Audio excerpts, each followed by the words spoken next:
one thing I can say is that we're here to create something that's more homegrown, where the average Joe who literally like a kid, like 16, 17, just got his car from his either grandparents, which I'm dating myself with that, or his dad or his mom's, and said, oh, here's my old 1987 Supra. Here, you want to have it? And he's like, yeah. Today, we are joined with Miguel from Rad Stallions, which is very cool. It is like a throwback to my time when I was in the car scene, so I'm super excited to have him on and kind of go over, tell you his story, the car club story, the history, and everything we could get into. So let's go without further ado, Miguel. Tell us. Thank you so much thank you for having me at this place, and again, you guys helped us out obviously for last season, and I really appreciate it. So I'm glad to be back in this location and seeing this great thing that you're doing with the podcasting. Definitely reach out to these guys for interior work if you guys need any work for your cars. So I myself may be coming back here for that stuff. So like I said, I am the founder of Rad Stallions. It's an 80's and 90's car club. We are based out of Connecticut, but of course the culture and the concept of the group has been spreading like wildfire throughout the Northeast. We've created a chapter in Massachusetts, which is run by my buddy Jay.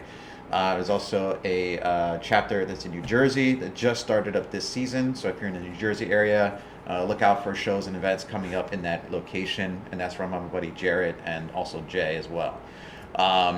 So our concept of the group basically is to preserve and to promote the concept of the 80's and the 90's. And basically because of that, it was one of those things that we decided to say, we want to represent and showcase this era. Now, why this era? Well, let's put it this way. I grew up in the 80's. I'm 43 years old. But, I have I feel like the culture and the representation of that era has been forgotten. And it is an area where people are still wanting to relive that era. I mean, don't get me wrong, we have tons of great car shows out here in the Northeast. Everything from the classic muscle cars, which I grew up, seeing on the streets and doing and working on them, and I've owned them myself, to the hot new import cars that are out in the market right now.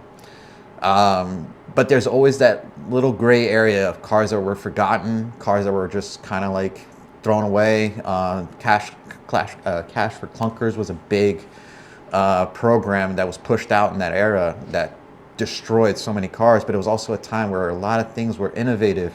Manufacturers weren't afraid to say, hey, we're just going to stuff this crazy technology in this car. We're not even sure if it's going to work well, but let's see what happens. Some designs were very similar, don't get me wrong. A lot of cars from the 80's looked alike, but there was also a lot of cars that created a lot of different aspects. And there was also the horsepower limitations and, restrictions in gas, and there was a lot of changes going on, man, in that time. And it was a time where you can define that era, where from music to fashion to the cars, and that's what our group's about. It's to bringing back that era, bringing back that culture. People forgot about it. So. Yeah, it's funny as you're talking. I miss that time because I see like the car industry goes through ups and downs.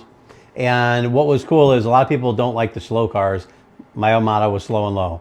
I love them looking good, enjoy them. I had the California Lowrider scene. I just loved that. And that was a great time. But what I also felt was cool is that, and I actually see it now, like I see it more with that your like era of cars that you guys target more than the newer cars. And I like Lewis works here.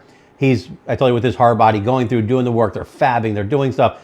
That's what we used to do. Mm-hmm. We used to build these cars and create them, and we couldn't go and order like they had canisters for air ride, We had to make them. And like actually one of our friends, Ed, we always pawned him off as one of the guys who kind of invented it because he worked at a factory that had air cylinders, and he was the first guy in the Northeast that converted air instead of hydraulics. Like we were doing hydraulic like cars, did it to air, and then kind of the same time the West Coast did it and kind of exploded. But there was like innovation and creativity, and it's funny because we were able to be more creative. Was Lewis breaks my stones now because I don't get it. He's doing rusty parts on 80's and 90's cars, and everything we had was newer then. Right. So we just had to go into it and customize it and have fun with it. Whereas now you have to restore these cars, and like you said, the cash for clunkers, when that happened, wiped out our industry. Exactly. That was horrible. That it ruins beautiful cars.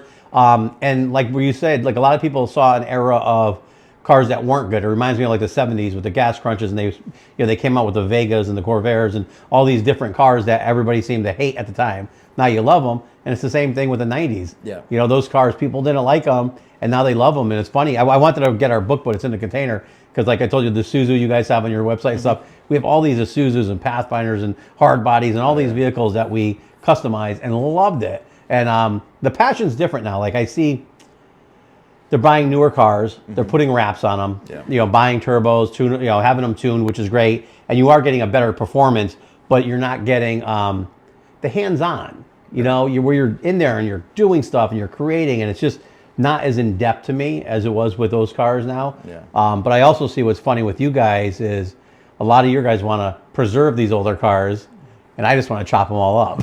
And that's fine too. It depends.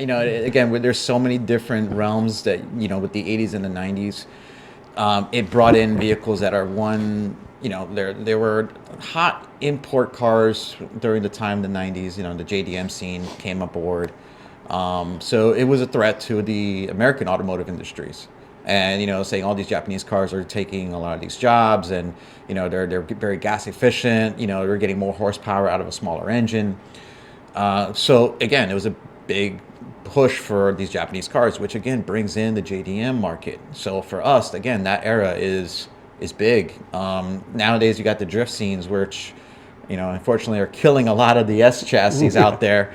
And making them very expensive. But there's also making companies that are seeing that and going, hey, since this car is not being made anymore, but these guys are using them to do this type of sport, let's keep fabricating more parts. Well, that's cool, because that's the innovation side of it, which we really need. Right. So if people see that and then they create these markets, that's awesome. Yeah, because that's the big thing about the 80s and 90s cars. Some of them didn't make the cut of being the most popular car out there.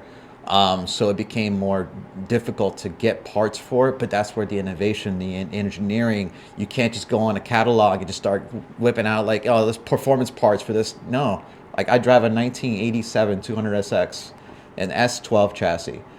Very hard to find, one. Two, not many aftermarket parts were made for it. So it was what they call the forgotten S chassis. Everyone knows about the S13, the S14, and obviously the, god of choice is the S15, the import dreamers. But before all that even became a thing, you kind of have to promote the S12 a little bit, because that S12 is really what was a game changer for Nissan. It was very similar to the 86, the Toyota 86, which of course now everyone knows what that car is all about with the Initial D movies and the animes and the drift scene. But when you see other cars that were similar in design and also maybe even better in specs as far as performance, and you go, hey, how come this car didn't get that kind of recognition?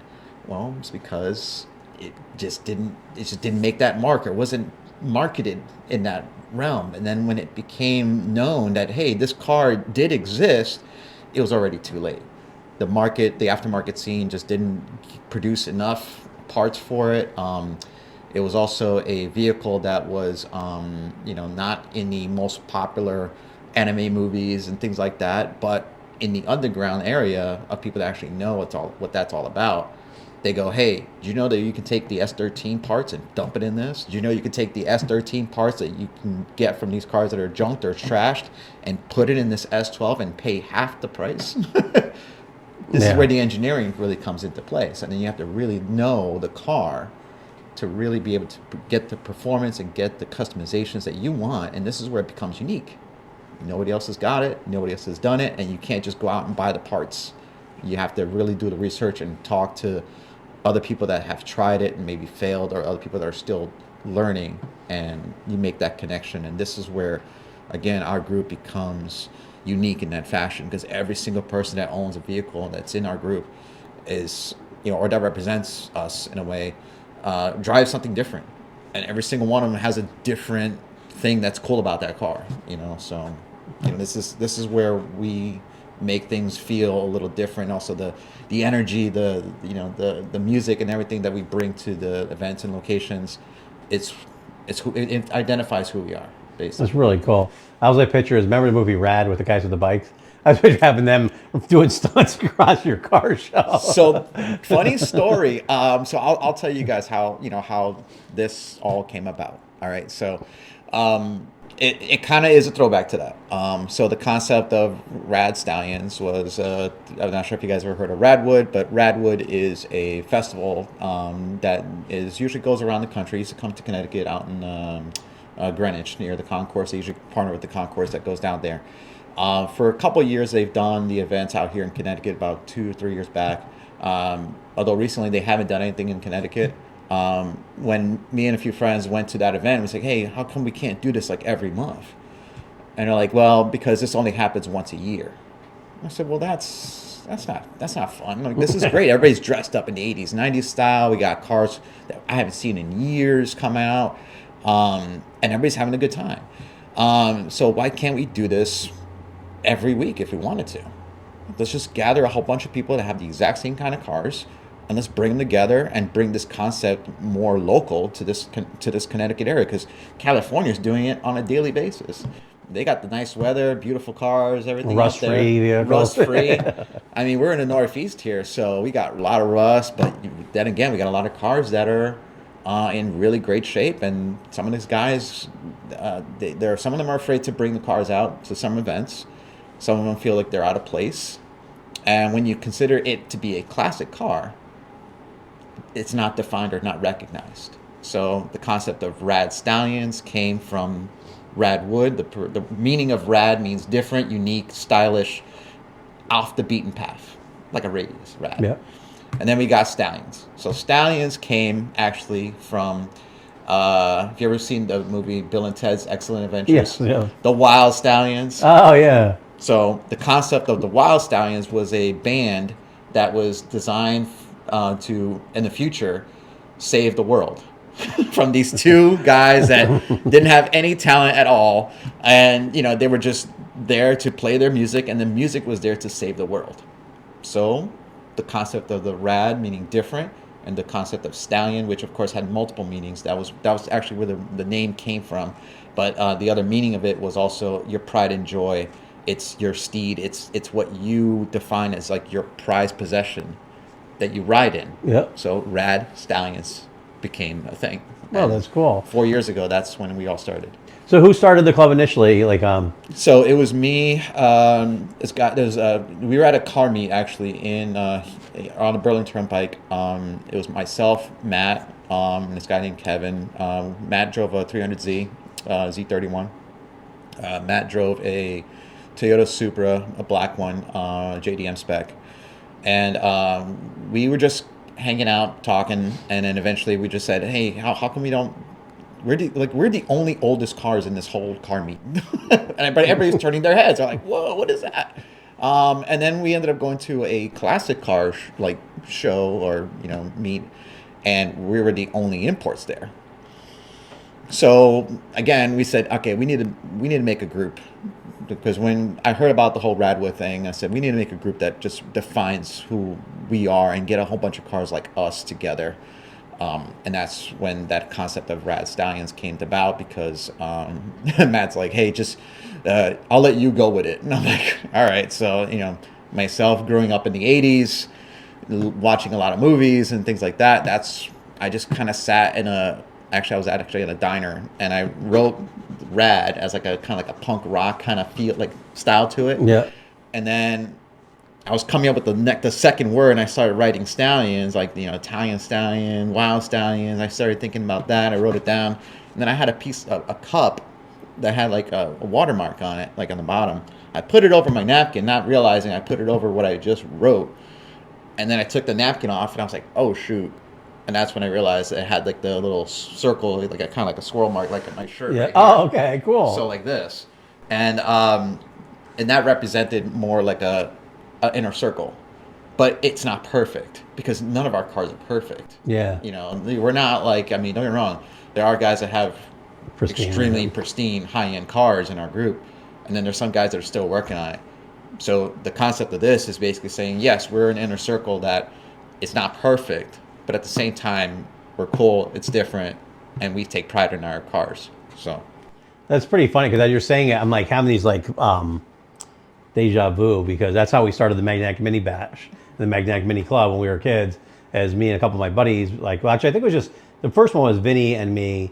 We're up at the Friendlies in the Berlin Turnpike, and we were doing the same thing because we had those cars that era, right. and nobody, they, even though they were newer, the old school guys with the muscle cars didn't want to know anything to do with it. You know, it's kind of weird. And then there really wasn't a new car scene back then. Yeah. So we would show up in our mini trucks, and they all thought we were gang banging drug dealers, and we were just car guys. You know, we just loved what we did. So we sat there one day. We go, we need to start up a club, and then we talked about doing it to promote like goodness. Right. Because like you guys talk about the takeovers being bad, we also had a bad stigma as well. So you talk about your phone now, my phone's blowing up.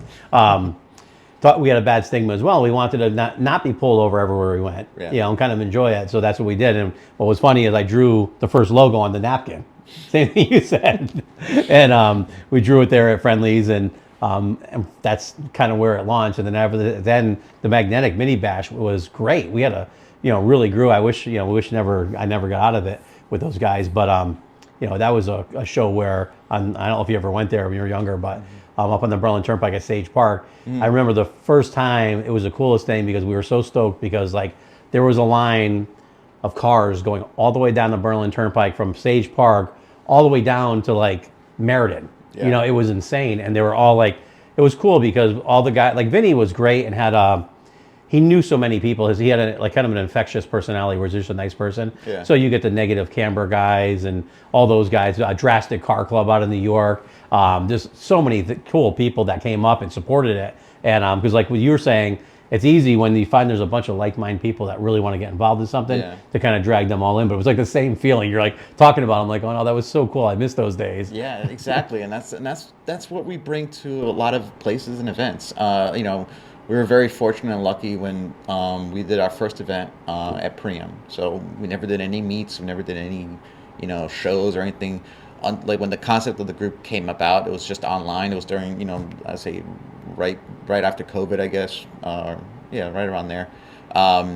Basically, right after COVID started like going away a little bit, and we started, gaining more and more traction on, members and people that are interested. And they say, hey, when's the first meet? When's the first event? We're very, curious in seeing all these cars that are being posted online.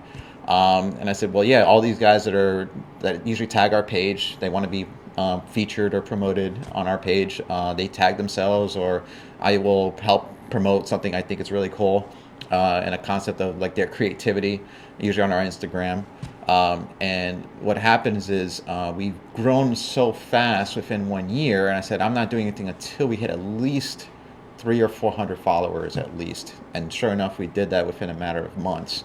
And then once we did that, Priam reached out to us at the Instagram, Priam Vineyards in Colchester. And they said, hey, we want to do a car show, and we saw your group. It is different. It's not like the traditional car shows. We've done car shows here before, but yours is different. It's not the same, like, the 57 Chevys and all that stuff. And which, by the way, we respect every single car that's out there. But it's just that you guys have just got a different edge to you guys. And I said, okay, we can bring that to you. We can bring that concept and that culture to you. Sure enough, that first show that we did, we brought over 150 cars from a group that nobody's heard of. They just know the concept, 80s and 90s.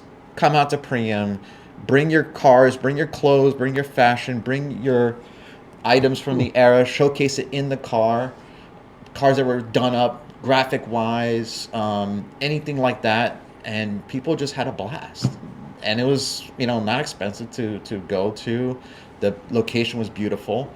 So where are they in Colchester? Are they on the East Haddam side, or are they more towards the Ledger side? I'd say the East Haddam side. I wouldn't say. Yeah, it's heading towards like the casino area. Okay. Yeah, and we had a DJ go out there. We had music playing from the era. We had a whole fashion show going on where people won awards just for dressing up. We had kids. Oh, so the shows are actually fun. Not just absolutely. Yeah, that's really cool. Yeah, and then the last one we did, I had like a kind of like a double dare kind of throwback.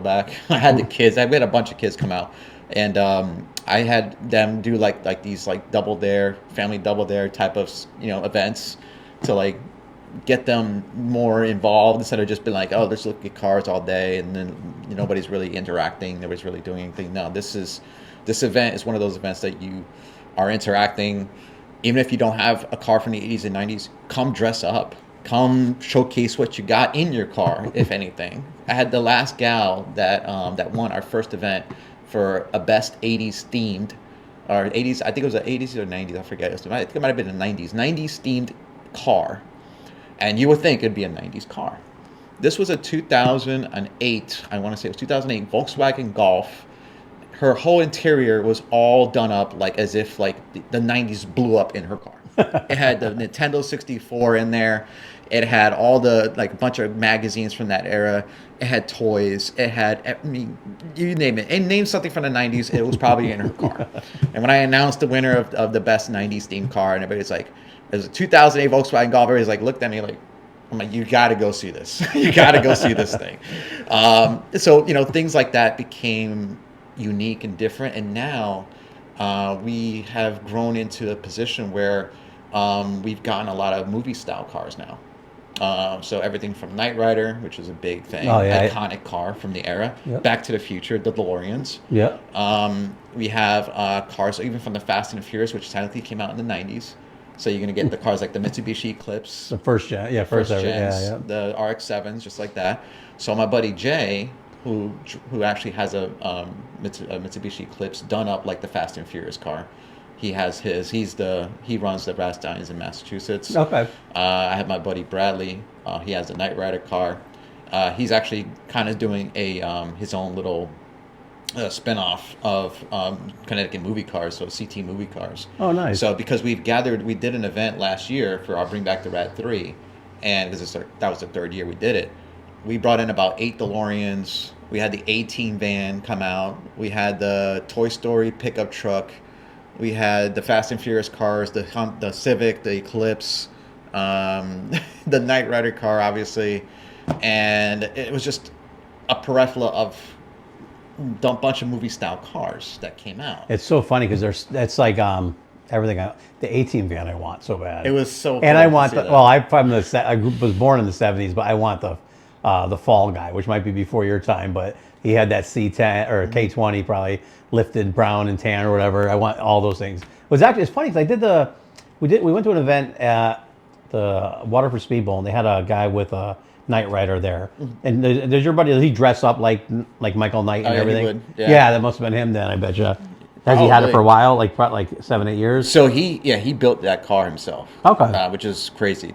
And it talks, it reacts, it speaks, it does everything. The only thing it doesn't do is it drives by itself. But well, now you have that technology. But I wouldn't pass it by him that he. Did you ever see how they really made it drive by itself? No, I haven't. So there's clips on they actually made a seat and the guy was in the seat. Oh yeah.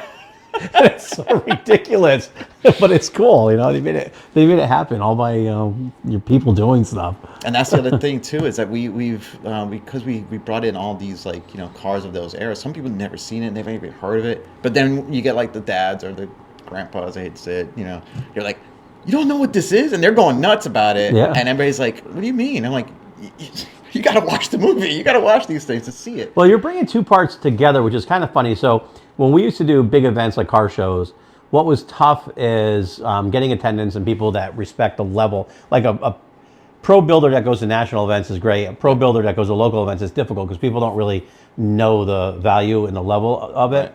But one thing that we always had was family day.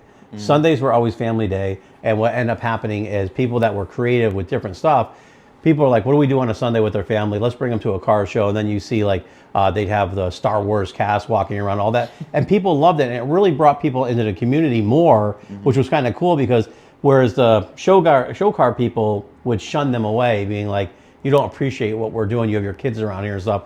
That's what keeps the car community going because when these kids are with their parents, whether they're 5 or 15, they see this stuff and they love it. Yeah. And then there was a guy, we're just talking about him. I was trying to remember his name. He used to go to all the car shows and he'd bring a dragster. Oh, nice. And he would let people get in it, sit in it. All the kids, get in it, sit in it. You know, and you're just like, that's what gets people involved in it, not shunning away. So you're bringing all that together in a positive way, which is awesome, because that's going to keep the car community growing and going. Yeah. And that, like I said, and that's a big thing for us. You know, because our group is really focused more on representing an era, as opposed to, you know, a lot of shows are more about show us the best builds or you're not coming in kind of scenario. Yeah. Our events are usually about, hey, is it surviving? Does it drive? You drove it here or trailered it here.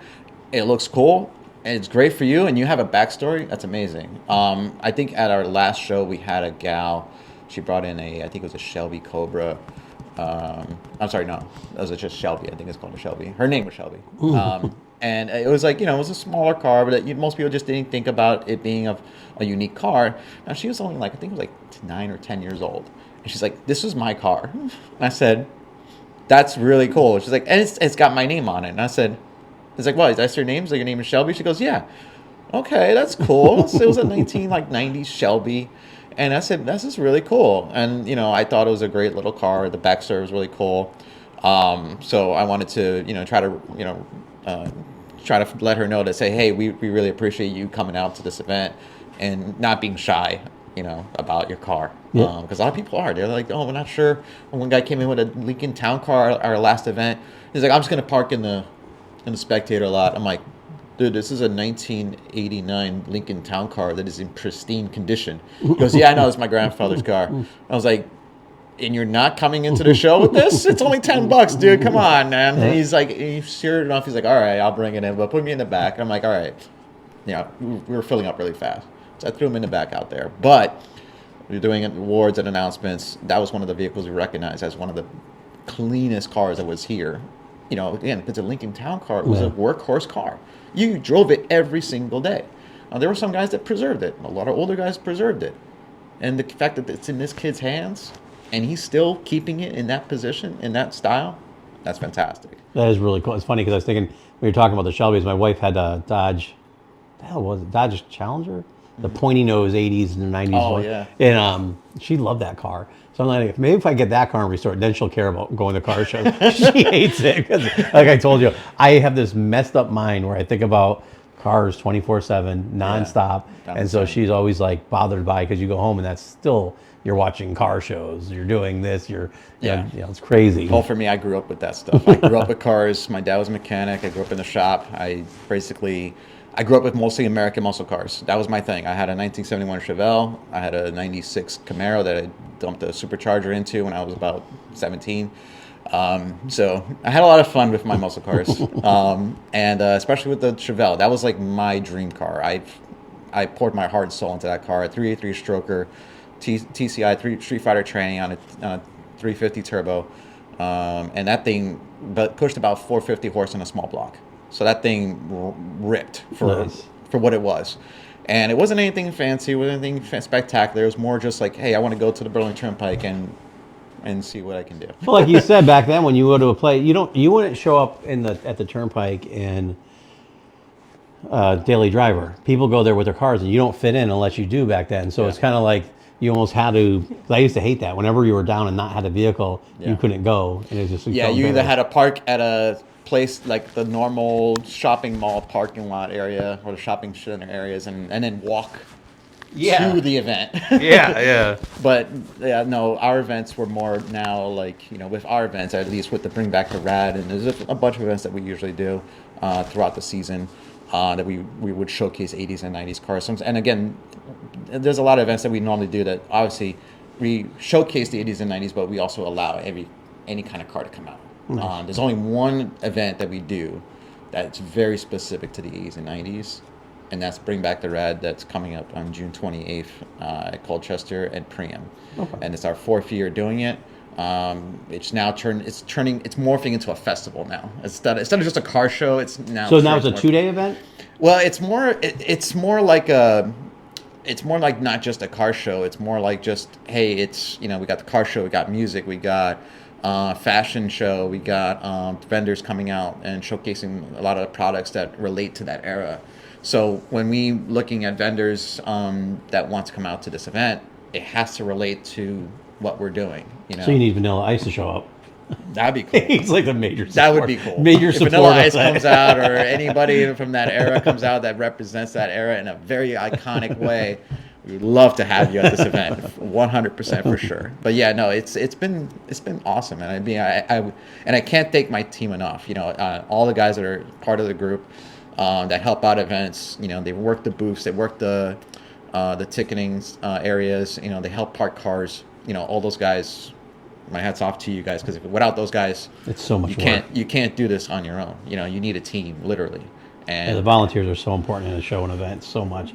That's actually, Alex was talking about the same thing, and that's what we used to go by, because you just sit there praying that everybody shows up. You know, there's like sometimes those people that are like late, or they're like, oh, I decided not to do it, because they don't realize how important the guy making sure the bathrooms are unlocked. You know, that's pretty important at a car show. You know, all those things. Yeah, we've partnered with a lot of different organizations. Ignition Speed is one of them. We've partnered with Extreme Rides.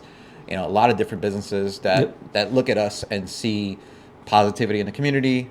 They see positive growth, not just in shows, but also online. They represent themselves clean.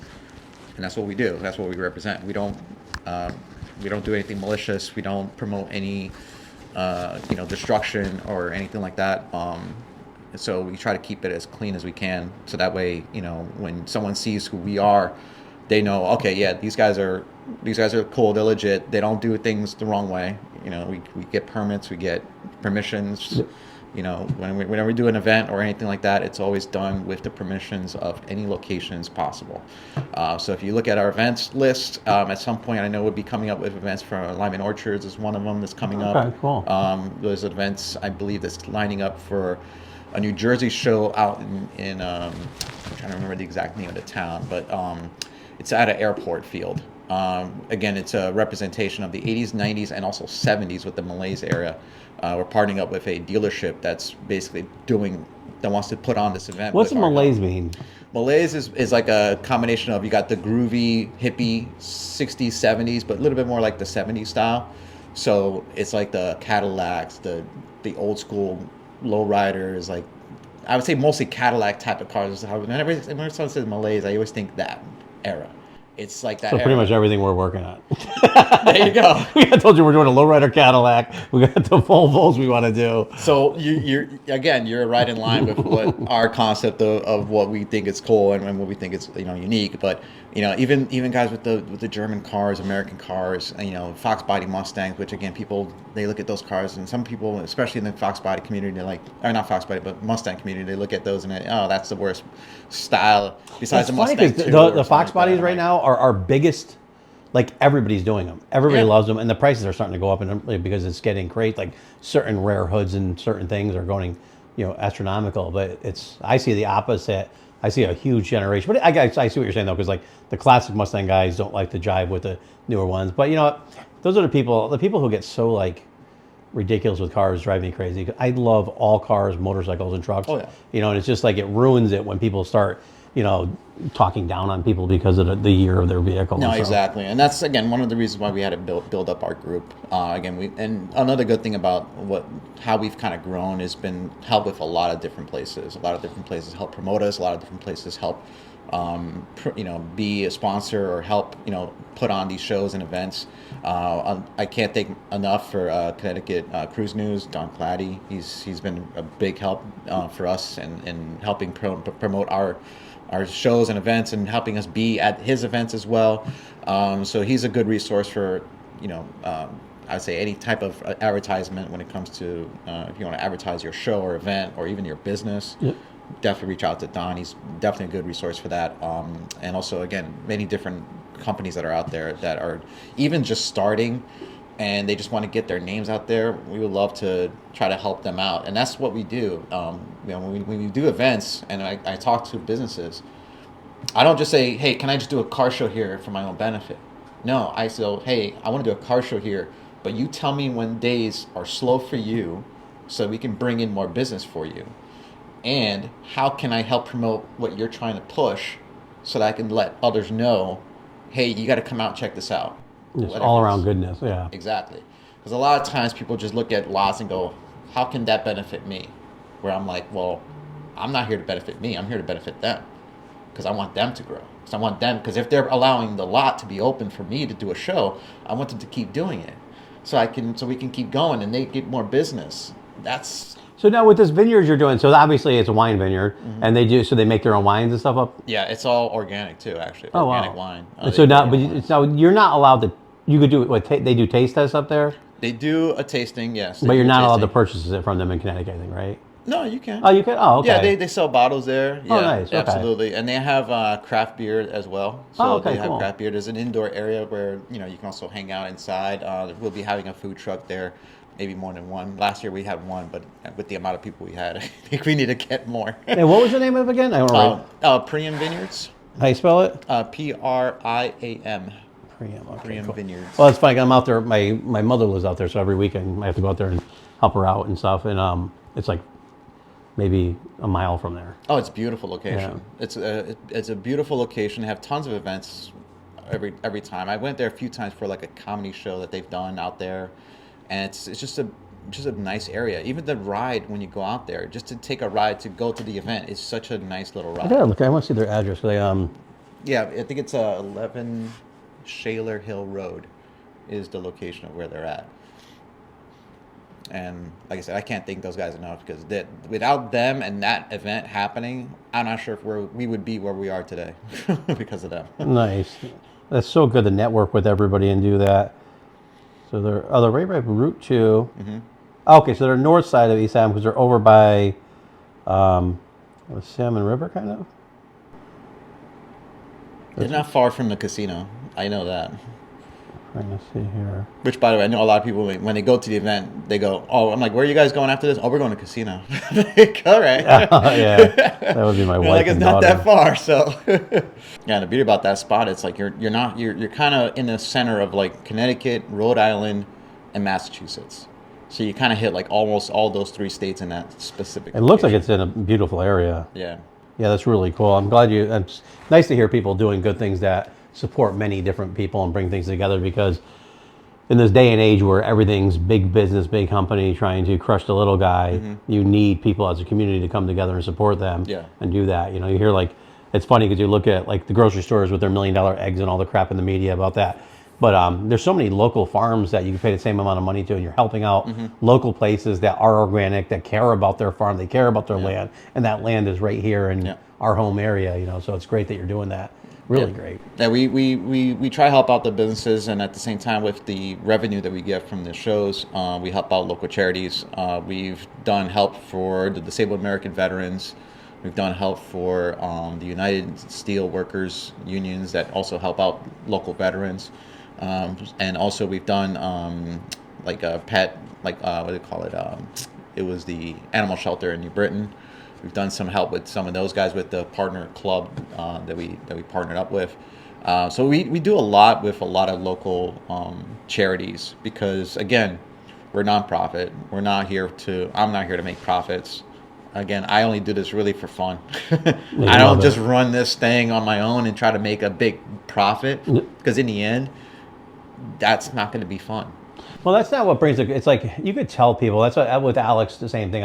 I admire people who do that, because when you're working a day job and you have a life and you have all this stuff going on, and then you devote that much time to something that you care about, that's to me what the industry is about, and that's kind of what our podcast is supposed to be about. To show people, because there's so many people that put so much into something just because they care, and then the people that don't, they come right out of the gate, and you're just like, you could tell they're just doing it, for whatever reason, whatever. Yeah, and that's another thing that you'll definitely see a difference between like how our shows are run versus like others. We're not here to turn major profits. I mean, don't get me wrong, it's nice. If I do turn profits, it really goes right back into the organization again to redo another show. Yeah. So I can get the trophies and the prizes and everything else to help bring the event. Well, that's even, we were talking with Alex too, the same thing, because I remember, like, if it wasn't, like, when we started Magnetic Maybe Bash when we were kids, if it wasn't for Vinny's parents helping us out, because there's so much money involved. It is. And that was a long time ago, almost 30 years ago, whatever. But you sit there and you go, getting the shows, getting the cops, getting the ambulance, having surety bonds, all the stuff you need. And if you're even paying for an event, like a place or something, that's even worse. Yeah. And then it's just, so you're putting all that money out. And I didn't even it's funny, because I was thinking about it when I was editing the video with Alex. I forgot he had said how much he has to pay for those tracks for track days at Lime Rock. Yeah. I partnered with Alex with some of those events too. I helped him out with those. Wow, that's crazy. You're talking $15,000 per weekend, Yep. and then people stiff you. It's a lot of money. Not only that, it's there's a lot of penalties, and because again, you're putting your name out there on a location. If someone does anything that potentially damages that location for any reasons, it's your neck on the line. Yeah. So, and then you're banned from all these places. Yeah, it's crazy. So at Lime Rock, I'm surprised, that a lot of places are, they use Lime Rock, and sometimes they can't because of that reason. It's just people take advantage of a great venue, and a lot of destruction, a lot of private property that gets damaged, all because they feel like it's a fun thing for them, but not realizing that you're causing a major problem for this event to happen again. Yeah. So we ourselves as well. We have to be very careful about the people that we bring in, policing the area, making sure that everyone's safe. Nobody's doing anything crazy, because in the end, we're all here to have fun. We're all here to go home and be safe, and not have to worry about having somebody get hurt at an event like that. So yeah. It's funny because I've always wanted to bring back a winter car show, because like when I was younger, they had like the World of Wheels in Boston. You had 2 motorcycle events, one in Boston, one in Springfield. We had a Frank Murata auto show. There's a lot of indoor events, and when you're this time of the year and you're like really, you're like going, okay, we thought spring's coming, but now we have snow and freezing cold. Yeah. I love those things, and it was it was huge for us. Like Frank Murata's. All of our friends and all the shops that were competing, we'd always work hard to get stuff together and go there and you see each other, and it was really fun. But when I priced it out 20 or 15 years ago, it was like 60 to 100 grand to do a show at like one of the indoor places up in Hartford. Yeah, they're not cheap. No, so it's a lot of money. So you're thinking, but I think that I would assume people would love that stuff. Oh, absolutely. I know Don Claddy done a few, like what they call like indoor events like that at Naugatuck. It was like that's like that tire place or whatever. It used to be a tire place. Or something. Yeah, they closed it down. I guess they sold the building for whatever reasons. But I guess there was a new place that now people are starting to pop up, which is in Bristol, the Dome place. I guess now there's like a sports dome place. I've seen a couple events popping up in that area. And you also got like the big the stadium events, but that's all outdoors. So indoor stuff is very, very difficult to. I haven't heard, like they used to do the Javits Center in the winter. Do they still do that? Yeah, they still do. It's like right now, there's actually a car show right now in Pittsburgh right now going on right now. I forget. It's indoors. Here's the thing: a lot of automakers put their car shows indoors during the winter to showcase cars that are coming out in the summer. Yep. So people that can't really drive to them, they would just get there. But the cars that are actually being showcased typically used to only be new cars. Now that they're starting to become more like the classic cars people that worked on, but a lot of them are trailered in. Yeah. Nobody's driving them. Yeah, everybody trailered everything. Well, it's funny because they had the Hartford Auto Show. They still do that? Yeah, I believe so. I haven't seen too much auto shows in Connecticut being showcased. Well, that's the thing is the marketing side of it. I don't know if it's just because everything's like it used to be. You had magazines, you put stuff in the magazines, newspaper, the radio. Yeah. But now, like nobody listens to the radio. It's all the digital, whatever the heck it is. And then magazines are so very, very rare. They are. And so it's like hard to have that network of people to get together to know there's shows and events. Right. And so I used to complain about the promoters saying the promoters suck because no one knows about them. But then when you really think about it. It's so much money. Yeah. Because I forgot, we talked to, one of my friends was good friends with Frank Murata. Mm-hmm. And when he told us how much money he used to spend the month before, because he kind of did it right. Mm-hmm. Like a lot of people will like put a promo, like we were talking on the phone, you do one promotion 8 months from now, you're not going to remember. You got to do something like right before the show. Yeah. So he'd put a ton of money in, but it was like back in the day, it was like hundreds of thousands of dollars in advertising. It's crazy just to get, and that show you heard of, but you had 5 radio stations that people listened to. That's true. Yeah. So the funny part is I actually worked at a radio marketing company. So, oh, really? So I'm an IT administrator. I work with IT and computers. So I'm always in front of a computer, which is why people always ask, how come you're always online? I'm like, well, because I'm always in front of a computer. My wife hates that. But, yeah, right. But anyways, no, it's one of those things like you learn what the market's going, how social media is really taking on like these influencers as an example. You know, how are they getting all these followers? How they're getting all this attention? So what it comes down to is just like in commercials. You got 15-second commercial, you got 30-second commercials. Same thing with videos online, with TikTok and all this other stuff. So you have to like promote something quick, fast, with just enough information for them to want more. So you give them a little bit of a taste of what you're trying to promote, and then you keep doing it like every so often, like every week or every day. If you could do every day, that's even better, but not the same thing. You change it up, and then you go back to it again, like at the end of the week. So that way you have enough people that have seen the stuff throughout the week, and then go back. So it's a whole algorithm now. It's not like huge. Back in the days where it was like, you had the radio stations go, our top listeners are from this age range is between 3 and 5 o'clock. That's right out of when they got to work, they get in their cars. You're going to get that listener that you want. That's prime time. Or you're going to get the early morning guys that are going to work. So you want that time right there in the morning when they're driving to work. So same kind of concept, just more digital. Yeah. And so do you know how much money? I remember I'm like, you know what? We're going to advertise on the radio. And so we did Radio 104, CCC, and then what was the one that was out of Hartford that was really like a rock station? No, CCC, PLR, and 104. PLR, yeah, those are the three. Yeah. And so I remember it sucks because 104, they were actually, everybody in that company were awesome, great people, and it just wasn't the right demographic for us. But we basically spent all our money with them. We did that. Then we tried to do the country station because I like country music, which probably wasn't the best. Do what you like, you do what people listen to. And then we went and did the CCC, which actually that guy, I think he lived in Durham. He was an awesome dude too. But we exhausted our budget. And then we put one ad on CCC, or on PLR, and it was incredible because it was we should have spent all our money with PLR. But the amount of money, I think it was $900 for a 30-second commercial or something like that. It was I just remember it was I'd wake up in the morning and turn the radio to see if I could hear our ad. I'd listen to PLR for the whole morning and not hear our ad. But then I'd hear 1,000 people. I heard your ad, and I'm like, going, really? And everybody loved it, but it was so much money we couldn't afford to do it. Such a quick little thing. But it isn't. I mean, It is like the loyal listeners like that. I miss simplicity like that. When you talk like the 90s, yeah, it was so much easier. Well, that's why I like to still reach out to those guys. You know, like I reached out to like Don Clady, a good example. Yep. Like, you know, he still does the newspaper. He still does the routing. I mean, he has a website too that you can see all that stuff. And he promotes it on social media as well. But people still love to, like, so when you're sitting at a car shop at a location, you're getting work done on your car. Yeah, besides your phone, you see a stack of magazines. Well, some people like to still grab those things and look through it, especially if it's a car,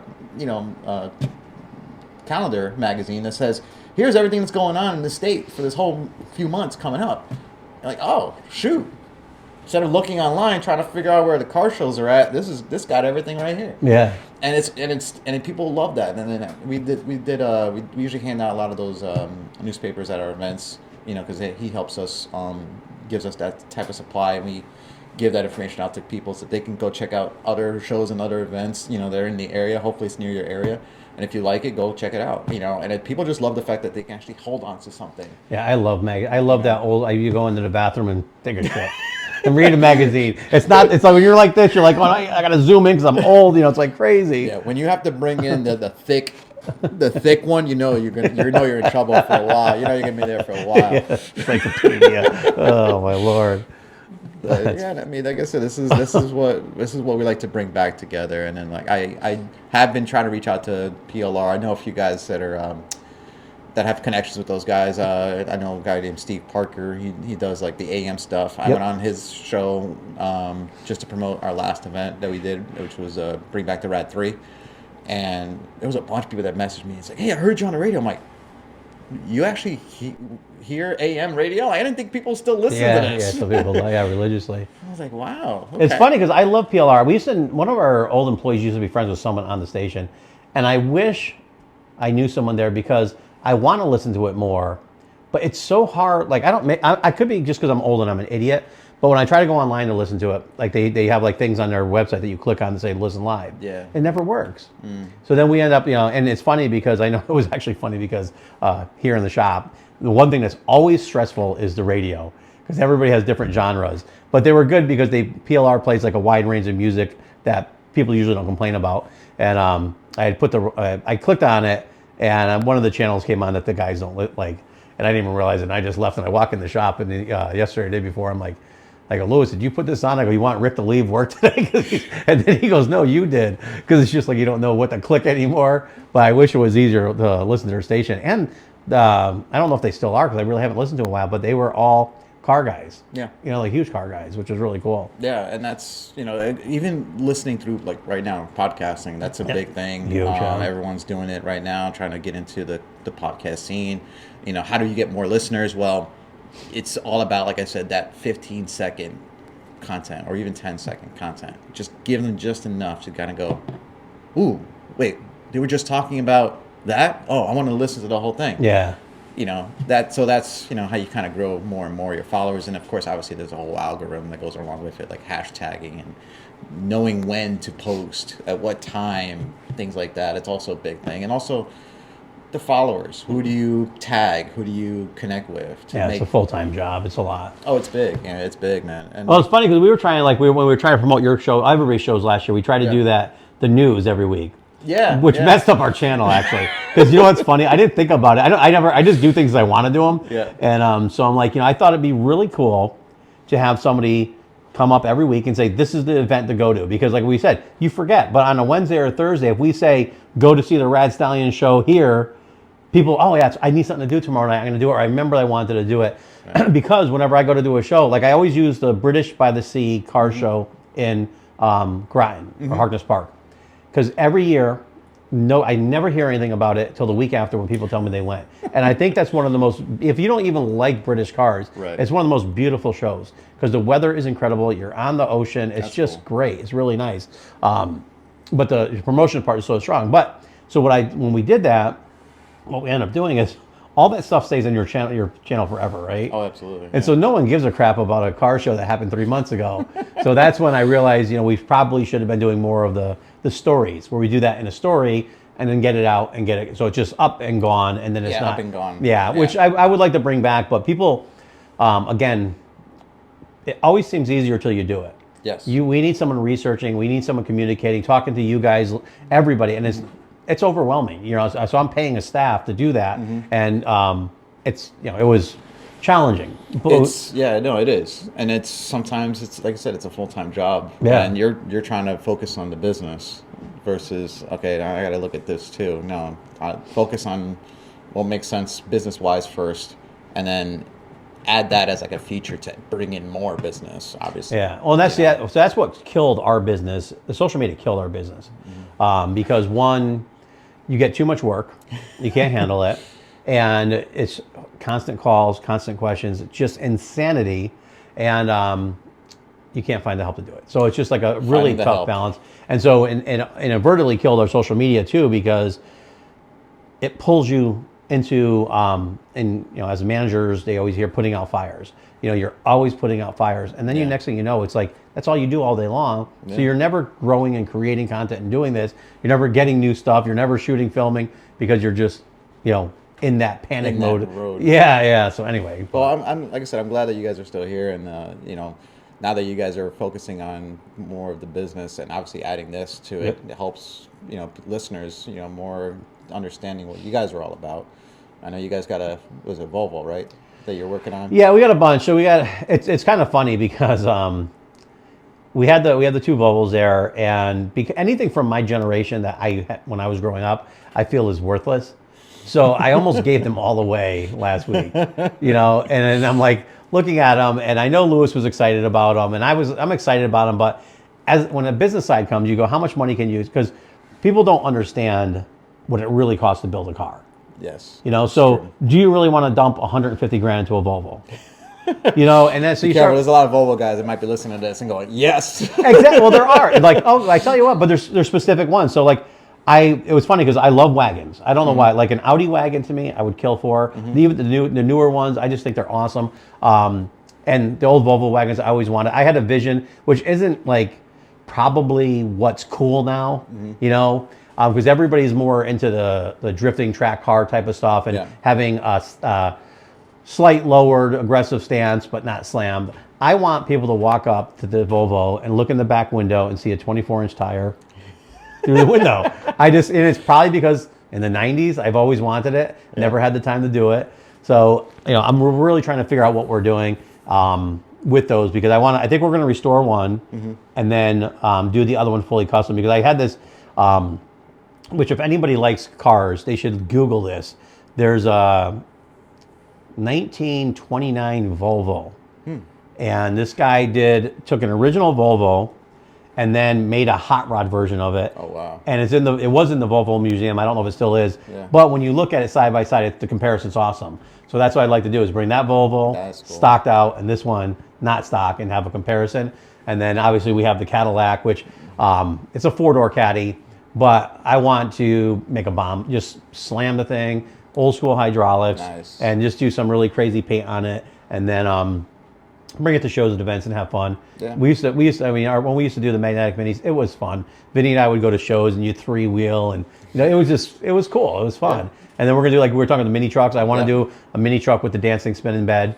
I love those. I used to go I just go all over the country for it. But we used to go like Georgia and watch all the big events down at Nopi National. So they have like crazy mini trucks there, hop in and stuff. And you know, just all that stuff. So we're going to be building a lot of that stuff. Well, that's a whole other scene. I mean, a buddy of mine who's, you know, also, you know, helps represent us and helps me out big time. His name's Sean. He's big into the mini truck scene. He goes everywhere, from South Carolina, North Carolina, mini truck nationals. Oh, nice. I mean, those shows bring in like thousands of people. It's insane. Nice. And the builds are insane. Like they're stuff you never thought that was still around, and those guys are still building them, which is amazing. Well, I see a lot of people getting back into it, which is really cool, because you got like Devious Customs is building mini trucks again. I love Extensive Metalworks, because there's a few shops that when we grew up were there. Yeah. And they stayed there through the whole time. Yeah. You know, and there's some that left, like If Customs built some really cool stuff. There was Little Shop Manufacturing. I think they're still around.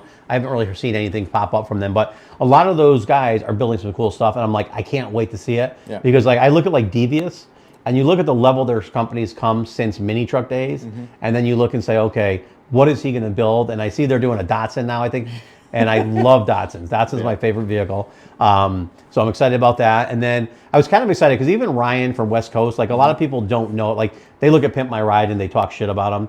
And one is, I have to say, do it yourself. Yeah. These people that knock what they're doing, they don't realize that any level what they're building is impossible to build from 99.9% of the shop. So what they're doing is amazing. But he was grassroots. He started off as a mini truck shop, and he was in with the Cal Concepts. He was friends with Sean Mahone, all these people who started all that stuff, you know? So I'm curious, like I would love, which they probably can't do it because they're dictated by their ratings and what they have to do. Yeah, and also the budgets from whatever the producers are allowing them to give. They say, hey, you got to build this, but you only got this much to work. Yeah, and this is how you do it. And what's funny is even they did, because you could tell he still loves it, because when they did their classes, what did they do? They did a mini truck. They also redid Alex's truck, which was awesome. You know, Alex was like, everybody knew Alex. He's a very big spirit. He was huge in the mini trucks. He was everywhere. Like anytime you saw anything popping off, Jesse James, you know, the West Coast Custom Show, Alex was always somehow involved in that, which was really cool. And they went and they redid his truck, which was awesome to do. And then actually, even as funny as Sean, who worked for Ryan on and off, Sean was also an amazing person in the 90s. Like, I mean, he's an amazing person right up till he passed away, unfortunately. But building cool stuff. And when Gas Monkey, I actually started watching Gas Monkey Garage, which I didn't before. Soon as they did the truck and they gave a shout out, like, and they were just like positive about it, respect about it, and it was a good episode. And a lot of the newer Gas Monkey guys are actually real guys, real car guys, which is cool. But anyways, you know, all those people are in that perfect range now to build the wildest, coolest stuff. Absolutely. So I'm just like, do it. You know, I just can't wait to see nuts, it. man. Yeah. And we had we did our event last year for Bring Back the Ride 3, and Lowrider Depot came out, and they brought in some wicked, wild trucks, man. I applauded them. I was like, yo, these guys brought in some crazy style trucks. Now, did you meet, was Ronnie himself there? See, I got to meet, I bought stuff from him forever. He's been up and down forever. I can't remember. He's always been in the scene, but I don't really know him. I don't think I ever met him. And then when you mentioned him yesterday, I go, I got to get him on, because he is like, he has to be super committed to this, because Absolutely. I've seen him like when we were kids. I think it was like, I don't even know. He's just always been around. Yeah, there was another event that I was actually asked to help try to put together, but I would say it was last year. A lot of things happened to me last year, unfortunately. You know, personal wise. You know, my mother passed last year from colon cancer, and when she passed, I had a commitment already to do a car show, and it was designed to help promote, you know, the awareness of colon cancer. Oh, jeez. So sure enough, when she passed, the month of April, at the mid of April, I went out to Massachusetts, met up with these guys in Massachusetts for a car show that they were doing for colon cancer, because his dad passed away from the exact same thing my mom did. And I told these guys, look, I'm bringing a bunch of my guys. We're all going to roll out there. And we represented who we were out there. And, you know, we came out of there with a bunch of wins, which is cool. But I said, our win is not the trophies. Our win is to be here to represent, you know, and also to help promote this awareness, which is why I also wear this little blue ribbon right here on my shirt. Nice. For that exact reason. Yep. So always, you know, don't forget that everything that you do, whether if it's to help promote yourself, but at the same time help others. You know, so that It's funny. People don't get it when you're committed to doing something and you go through life stuff. That's the one thing that this year, like all the stuff I told you, like I got beyond burnt out with people, beyond humanity, everything. And I sat there, and one of the deciding things was, same thing, my father passed of cancer. And, you know, you empathize with other people, but you don't, it's not you. And when it is you, it's a lot of shit. It is. And man, people are, people are great, but a majority of the people suck. You know, and I remember, I snapped here. I honestly, I say this all the time. You hear me say it. I think Rick only stays here just to see me lose it, because he knows one of these days. And it was funny, because that day it was almost like it was the year anniversary of my dad passing, and it was, you know, cancer. When people, you know, I guess some people just drop dead, and that's great. But when people battle it, it's impossible, and it's just rough, man. It changes your life forever. You never get over it. You never forget about it. Yeah. And I had this guy breaking my balls about his seat. Actually, we just posted a video on Facebook. We took some of our YouTube videos and posted on Facebook. Yeah. So if anybody wants to see it, the guy with that seat was kind of an asshole. But but he came in and dropped off a seat and was just so angry and mean and bitter about a deadline to have his local car at a local show. And you're like, people don't understand when you're going through shit. Yeah. To, you know, don't poke the bear, kind of like, Yeah, you know, whatever. And even like people online, you know, we have a lot of good people, and I get it. You know, I get in the same boat where you're like, I don't give a shit about your problems. I just want my car done. You know, and it's true. You bring your vehicle to a shop to have it done, but you know what? This is the real world. This is real life, and you know, I don't really. You know, I just got burned out on people like that, because I'm like, the shit you go through changes you. Yeah, it does. And not even just your It does. emotional, like when you go through because you're losing someone you love, but it goes to changing your life. Like you have to do everything different after that. You know, it's kind of crazy. Yeah. But And that's it's true, and that's like 100% true. And you know, we look at things. You know, like I said, I don't hold grudges on anybody. I don't say, oh, I don't like this person, I don't like that person. It's more about, look, if I don't do business with you, it's not that I don't want to. Sometimes it could just be a reason. A reason.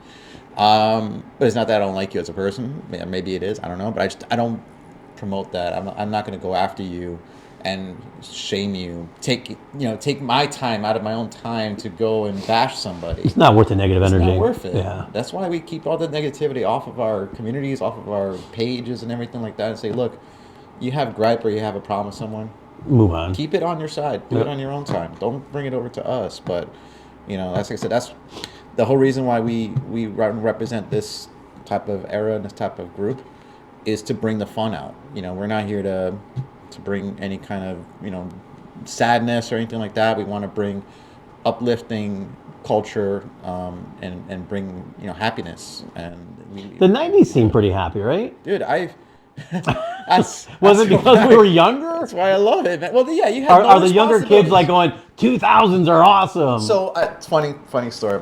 I have two daughters. Well, actually, I have 3 daughters, 1 son. My oldest, I should say, she loves the fact that, you know, the old school era. She loves the old school era. She loves the music from the old school era. She's like, I grew up in the wrong time. I'm like, well, you know, it is a different time.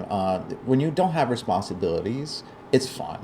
When you have to work and you have to pay bills and all that stuff, then it's no longer fun. It's now, you know, a chore. Yes. But when you go look back, and even if the guys with the 50s and the 60s cars, it's the exact same thing. We're just in a different generation at this point, because we're at the point of like, hey, we're working, we have enough money to relive our past, and this generation that defined a past has become something that now the newer kids now that are just getting their cars are going, ooh, that's cool. So wait, that's the new song that this guy just did. I'm like, no, you have to hear the original. You got to hear what it was before. Yeah, they're not reading They're that. like, oh, you didn't have internet? I'm like, no, there was no internet. Yeah, we had to rent our movies. There was no on demand. Sit in your room, listen to a cassette all night long. Record our songs if you wanted songs on the cassette deck. Yeah. And if you were able to get online, someone picked up the phone, you're gone.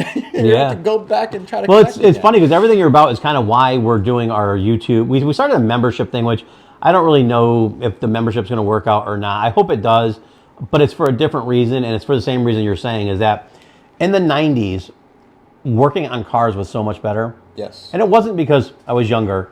It was because what people live now in the car industry versus what we did are the polar opposite.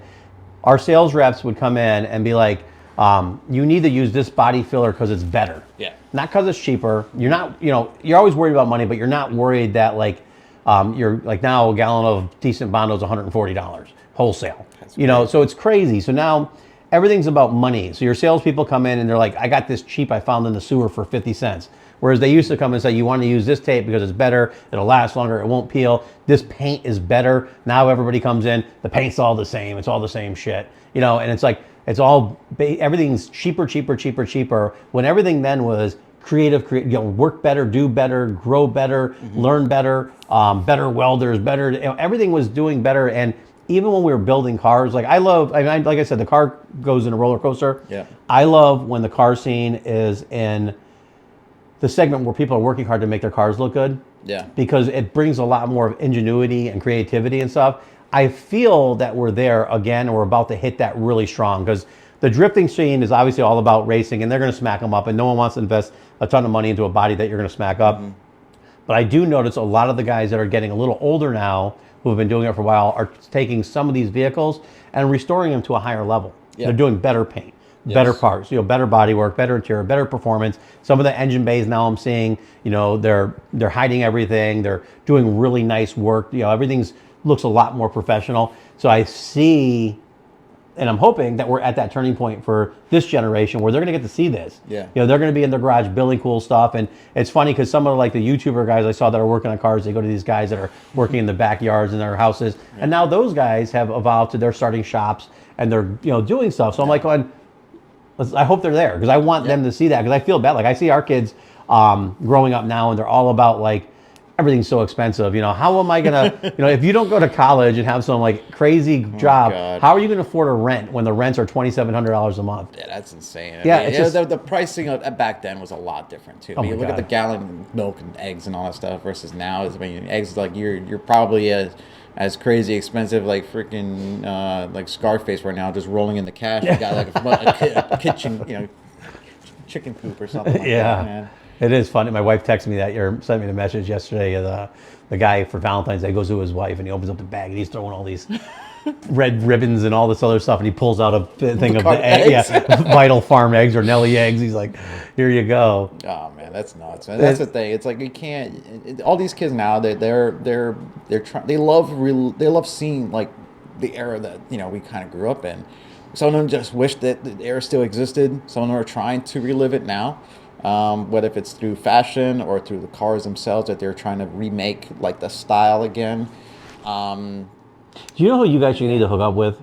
I don't know even because they got bought out so many times, and I don't even know who owns them now. I think Sherwin-Williams I think owns them or whatever. But House of Colors. When John Kosminski started that, I mean he was older, but during the 90's, he used to go to like schools and hold like events and show people how to paint and stuff like that. Oh, that's cool. It was so 90's, like it was so that era, and era 80's too. Like it was very cool, and they were a company that's their roots, even though they've been bought out. The origin of them, their roots was that. Actually, you know what? That's another one too. Well, he's more 50s and 60s, but there's a lot of people in that era that I think would be excited to be a part of something like what you're doing. But even what you just mentioned, actually, the 50s and the 60s, like I said, I respect all that stuff too, and I respect that era, and that's another era that also defined a generation. Yeah. There was an event, and I want to say it was I want to say it's the sock hop event. I mean, you probably heard of it in Connecticut. It's a big event that happens in Connecticut. It's called the sock hop. But in which usually brings in cars from like nothing older than like the 70s or I think 80s, like maybe like their cap, but 70s is usually like their mark because they're trying to represent an era of the sock hop era. Yep.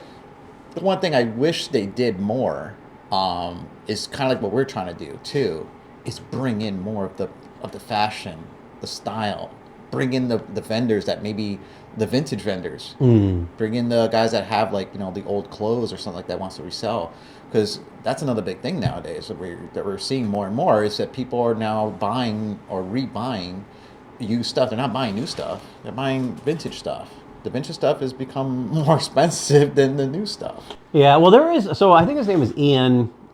I think Ian's the one who held that, but there is like the pinup model thing that they do, and then they do the roller derby. I don't know if they still do. I haven't seen. It's weird because like a lot of the stuff I used to see all the time, you don't see anymore. Remember destruction derbies? Yeah. Where are those at? Yeah, you got to go to Maine. Actually, you go to. I think it was Ryan. He goes up to the one in Maine. Pretty sure it was him. But anyways, they have. It's funny because they have it like the passenger in the demolition derby has to be like 16 or 17 and older, but the driver could be 13 and up. And then they have, there's like all these funny rules, and then they'll have like a Honda Civic against like a 1970 boat, and they're just like crash up. You're gonna die. Yeah, but it's good times, It's just like screw all your safety and screw all your rules. Let's have some fun. Yeah, no, that's that was definitely one of those times that was fun, and yeah, we love that, man. I love the whole race. There's some other guys like you were talking like that would probably do well. I mean, it's not the 90s, like it's like the 70s and 60s, like the Ed Roth, Rat Fink era guys. There's some guys, there's like that guy, I met him at a show, he's a good dude. Skip, I think Barrett's his last name, like mine, up in Boston. Okay. And he had some really cool like era cars, like Rat Finky, just neat, creative, cool. And he's friends with Little Daddy Roth, who was Ed Roth's son. And Little Daddy Roth had, I don't know if they still have it, he has a metal flake paint company. Oh, wow. So all that stuff it's the same thing where you have a major cult, you feel it. Yeah. It's not, it's just like now the paint, you don't feel it. There's no like, people aren't hanging, like you'll put, an Axel Nobel sticker on your wall to let people know that that's what you use for paint system, but you're not like, I don't know, we used to go into garages and it was like PPG paint, hot girls and cool cars, and DuPont had it, and they had NASCAR, and it was like a feeling. You didn't do the paint because the guy came by and told you. You did it because you love the company. Yeah, and I think that they're missing that passion so much. Absolutely. And the funny part is that I do try to connect with a lot of local shops, like Don Speed's shop on the Berlin Turnpike. Really good dude, really informative about a lot of things that he does. He helps promote our stuff as well. At the shop, he's like, hey, Miguel, you got a flyer, please bring it by, we'll pin it up and hand it out to whoever. We have Klingberg Auto Restorations in New Britain. Is that the school? Yep. Yeah, I heard about them. Yeah. We're actually going to be doing something with them very, very soon, along with my buddy Caleb, who actually runs the Northeast Volks, which is all Volkswagen PO guys. Which, by the way, those kind of cars also are technically represented in our era because not much has changed. Crack one of those up and smell it. You want to smell that era? I want to smell the era. Oh my God! I gotta smell this it. is like, I don't know. Right, it's 70s and 80s. It's like you see like all the guys sniffing that stuff and go, whoa! Oh my God! It's just. This you could find like in like the Goodwills everywhere. Yeah, I love them. I don't know. It's just my growing up. Oh yeah, the musk, Yeah, it's like that horrible cologne. the Stetson. Yeah, I remember my dad and mom going out, and my father's like, pouring that stuff all on. Background story. So Yep. I grew up in Brazil. I mean, well, I was from Brazil. Oh, wow. I was born in Brazil. Grew up in New York City, in Lower East Side, Manhattan. So I grew up in the ghetto part of Manhattan, obviously, the Alphabet City. But my dad, that was his first car. Oh, there's like it's like the most amount of Volkswagens in South America. Absolutely. Yeah, it's crazy. They call it the Fusca out there, and that is the most iconic car for Brazil because obviously they have the Volkswagen factory out there. But the way they build the Volkswagens there is completely different than the Germans. The way they build the Volkswagens is more like kind of like what you said. They just kind of take parts and they just kind of say, well, this was from like the last year's part. For this year, you know what? Let's take last year's part, put it in there, or we'll make that fit somehow. Yeah. So it kind of feels like a cookie cutter kind of design, but it works. Well, you know what's funny is one of the reasons a lot of South Americans still have good work ethic is because they do that. When they had a Toyota pickup truck, if the tranny goes, they just take a tractor tranny and they make it work. Yeah. And that's the stuff you need to do. Whereas they don't do that here. Everybody goes, I'm going to go online and see what fits my car so I can put it in because it's a fast-paced world. I don't have time to think. Just put it in and go. Yeah. Where down there, they take the time and build that stuff and do that. It's cool. Yeah, I own two Volkswagens. I own a Volkswagen Fox, which was actually technically my first car. Right now, I repurchased a Volkswagen Fox from a long story short. It was a friend of mine, Dad's, who's his son. We went to go visit during the time my mom was sick, and he showed me this car in the garage, and I said, "Wait a minute, that's a Fox?" He goes, "Yeah, but it's the 4-door version. I had the 2-door." He goes, "Yeah, it's all yours if you want it. It just needs some work." I'm like, "Oh, I'll make it work.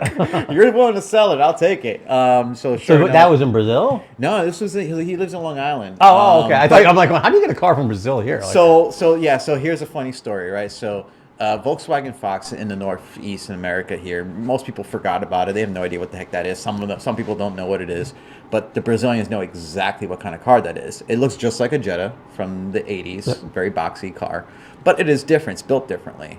It's a little shorter than the Jetta, not as popular as a Jetta. Again, I like these non-popular cars because it's different. But it's a cultural thing, and this is just me.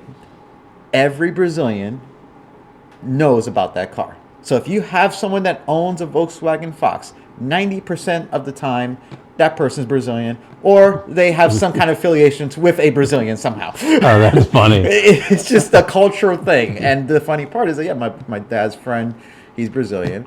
There's a guy, he's in New Jersey, and that's all he does is he's an importer of vehicles from Brazil, which is very difficult to do. Not a lot of people do it, but you get a lot of unique cars from Brazil, especially out here in the Northeast who are big Volkswagen guys. Some have never even seen these cars, and they're really nice looking cars, and they actually share parts from the U.S. counterparts here. Yep. It's just that getting parts for these cars, it's like the Australian Holden version. Yeah, it's a little difficult getting the parts sometimes, but if you know someone or you know how to get it. By the way, the market right now for Brazil, currency is really good. So an American dollar right now is worth almost 5 times the amount over there. Oh, really? So you can get parts very. Well, it's funny because I gotta look up more in Brazil because when I see Brazil, I see a mountain with ghettos, right, and then a beautiful beach with really beautiful women. Yeah. And good-looking guys too. That got those beautiful women. But one of my old friends who used to be our neighbor, Leon. He's from Brazil, so I go, "You from like the ghetto area?" He goes, "No, like I used to climb a tree and pick bananas to eat." Like, holy cow, that's really a thing. Like that's cool. No, it is. It is. You get monkeys everywhere, and there's monkeys all over the place. Actually, I can't imagine that. Like you're just sitting in your backyard and there's a monkey next to you. Yeah, and he'll steal your wallet if you leave it out there. No, it really does happen. If you ever watched the movie Rio, the little cartoon with the parrot, the blue macaw. And they make fun of the monkeys doing their thing, stealing the money from people. I'm like, that really does happen. It really, really does happen. That's funny. But yeah, it's a cultural thing. Brazil is big in the car community. But now, do you speak Brazilian is Portuguese language, right? It's Portuguese. Do you speak Portuguese? I speak Portuguese. I also speak Spanish because I grew up in the city. So all my friends are Dominican, Puerto Rican. So the Latin culture for me. We all eat rice and beans. So I love it, and which is another reason why our group and myself, I connect with so many different people from all different aspects of culture, because I can, we go to the events sometimes with all the bunch of guys that have a bunch of like the Toyotas, a bunch of guys that have all the RX-7s. They all speak Spanish, but I'm in there. I'm hanging out with them. We're chatting it up. And I wish I could speak Spanish. It's so hard for me to learn now. But it is a different culture, but their culture is kind of like how our culture is with the 80s and 90s.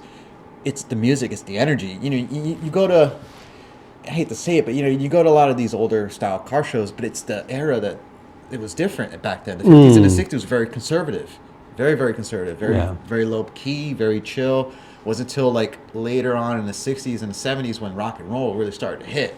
Then people started getting more energized and going, hey, let's get the party going. The cars started getting more faster, more ridiculous designs and stuff like that, especially in the 60s. The 60s brought in one of the most craziest designs because all the auto manufacturers in the 60s had no limitations. They said, build it as extreme as possible. The bigger the wing, the better. The bigger the side skirts, the bigger the wheel wells. Go big or go home. Go big. Yeah, big windows, doesn't matter. We have seatbelts. Nah, I don't care about that. Just make it big.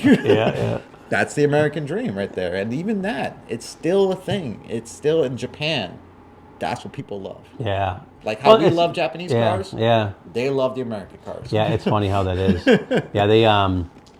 I was watching one of the videos of the lowriders, and I thought they were Mexican, but they were all Japanese. And I go, what am I watching? And I go, that is so cool. But I think the Japanese people really embrace culture and creativity.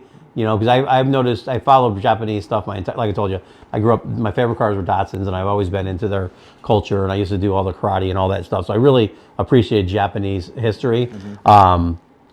And they always worked hard, did creative things. And up until recently, like I remember like in the motorcycle scene, there's some Japanese motorcycle builders that really got left by the way. Well, Japan and Germany both, incredible builders that got no recognition. And I remember like seeing some of their work, like this one Japanese guy took like a motorcycle and hand carved all the metal.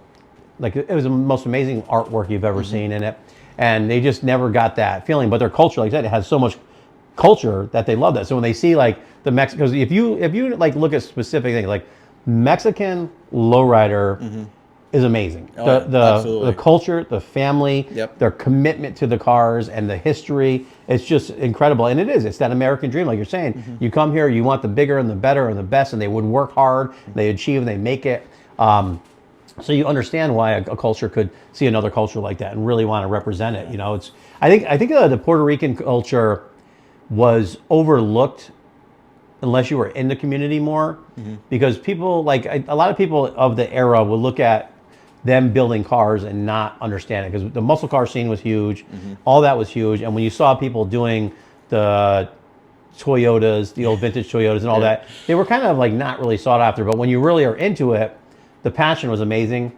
The amount of people that would actually build the cars and ship them to Puerto Rico or vice versa. And I remember firsthand, it was funny because we did a car. This guy, I forgot the guy's name. He was such a character, such a good dude. He brought in, he goes, Eddie, I want you to build this car for me. It has to be the best. They were always in competition with each other. And it was a little too over, like some of the Spanish, like, I don't even know how to call it, but it gets a little too heated, over like cars and stuff like that. So I didn't realize how passionate they were. But this guy's like, nobody can see my car. Nobody's allowed in the shop. And when they came in, they go, we're going to strip the car to you so you can do all the body work and the paint and all that stuff. We're going to bring you the carcass. And all of a sudden, one day, someone's like, there's people walking down the street holding a Corolla, a wagon, like a chariot. They have poles going through it, and they're carrying it off the trailer to bring it to me so we could do it. They stripped the thing down. And I remember, I'm like, this guy is serious. Like, he wants this Corolla wagon, which I would kill to have, and he wants that thing so perfect. He goes, if we do a fade on the top, it has to match on the bottom and the inside of the car. And even though we're covering it with upholstery on the inside, I want to show pictures that the fade was there, and then he goes, what really I loved was, he was older and he loved Puerto Rico, but was here. And so he went and had a T-shirt that he had from when he was a kid, and he's like, "I want you to airbrush this on the side of my car, Yeah. and I want it exactly like the T-shirt." He goes, "I know it doesn't look; it's like a shitty looking cartoon, but this is what I had when I was a kid, and it makes me feel that." And so I had the passion, I felt that, but I think that was overlooked to this day. And I tell you, I see some of those cars that, like some of the Datsuns and Toyotas that they're doing, and they're so cool. Well, that's the thing. Like in that culture too, it's like you mentioned the Toyotas and stuff like that. So in Puerto Rico, you know, if you're a true car guy in Puerto Rico, here's the thing: your car has to look good.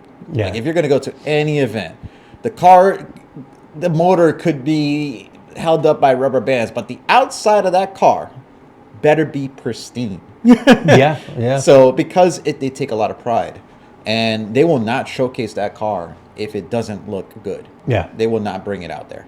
Yeah. So it's just a pride thing for them. You know? It's funny. I was just, and I think it was Alex I told him about. We did one of the first car shows I judged was an actual Latin American, mainly Puerto Rican car show, and that's one of my first introduction into that culture as a kid. Because I was into lowriders, but most of the lowrider people I dealt with, even though there's not a lot of Mexican heritage in our area, there's more now. But it was California. I did everything with California people, and that's what we're into. So I didn't really have that introduction into the culture. So they're like, "Oh, Eddie, why don't you judge our show?" And one, I don't speak Spanish, so it was hard because one of their categories, I forgot what it was, but it translated to most original, right? So coming from muscle cars, classic cars, antique cars, when you say most original, every nut, every bolt, everything on there was original, right? Yeah. Well, this class was most original as if it's the original car because it could have been stolen. so the guy was teaching me that, you got to look at the firewall to make sure that's the firewall off the original car. The original car. Yeah. But it was funny because I go and I'm like, I'm judging that when I get there, everybody there was so nice, because you're a judge. I didn't realize they're kissing my ass. Well, everyone will. Yeah. Like I said, man, when I do car show stuff too, I don't judge people's cars. Yeah.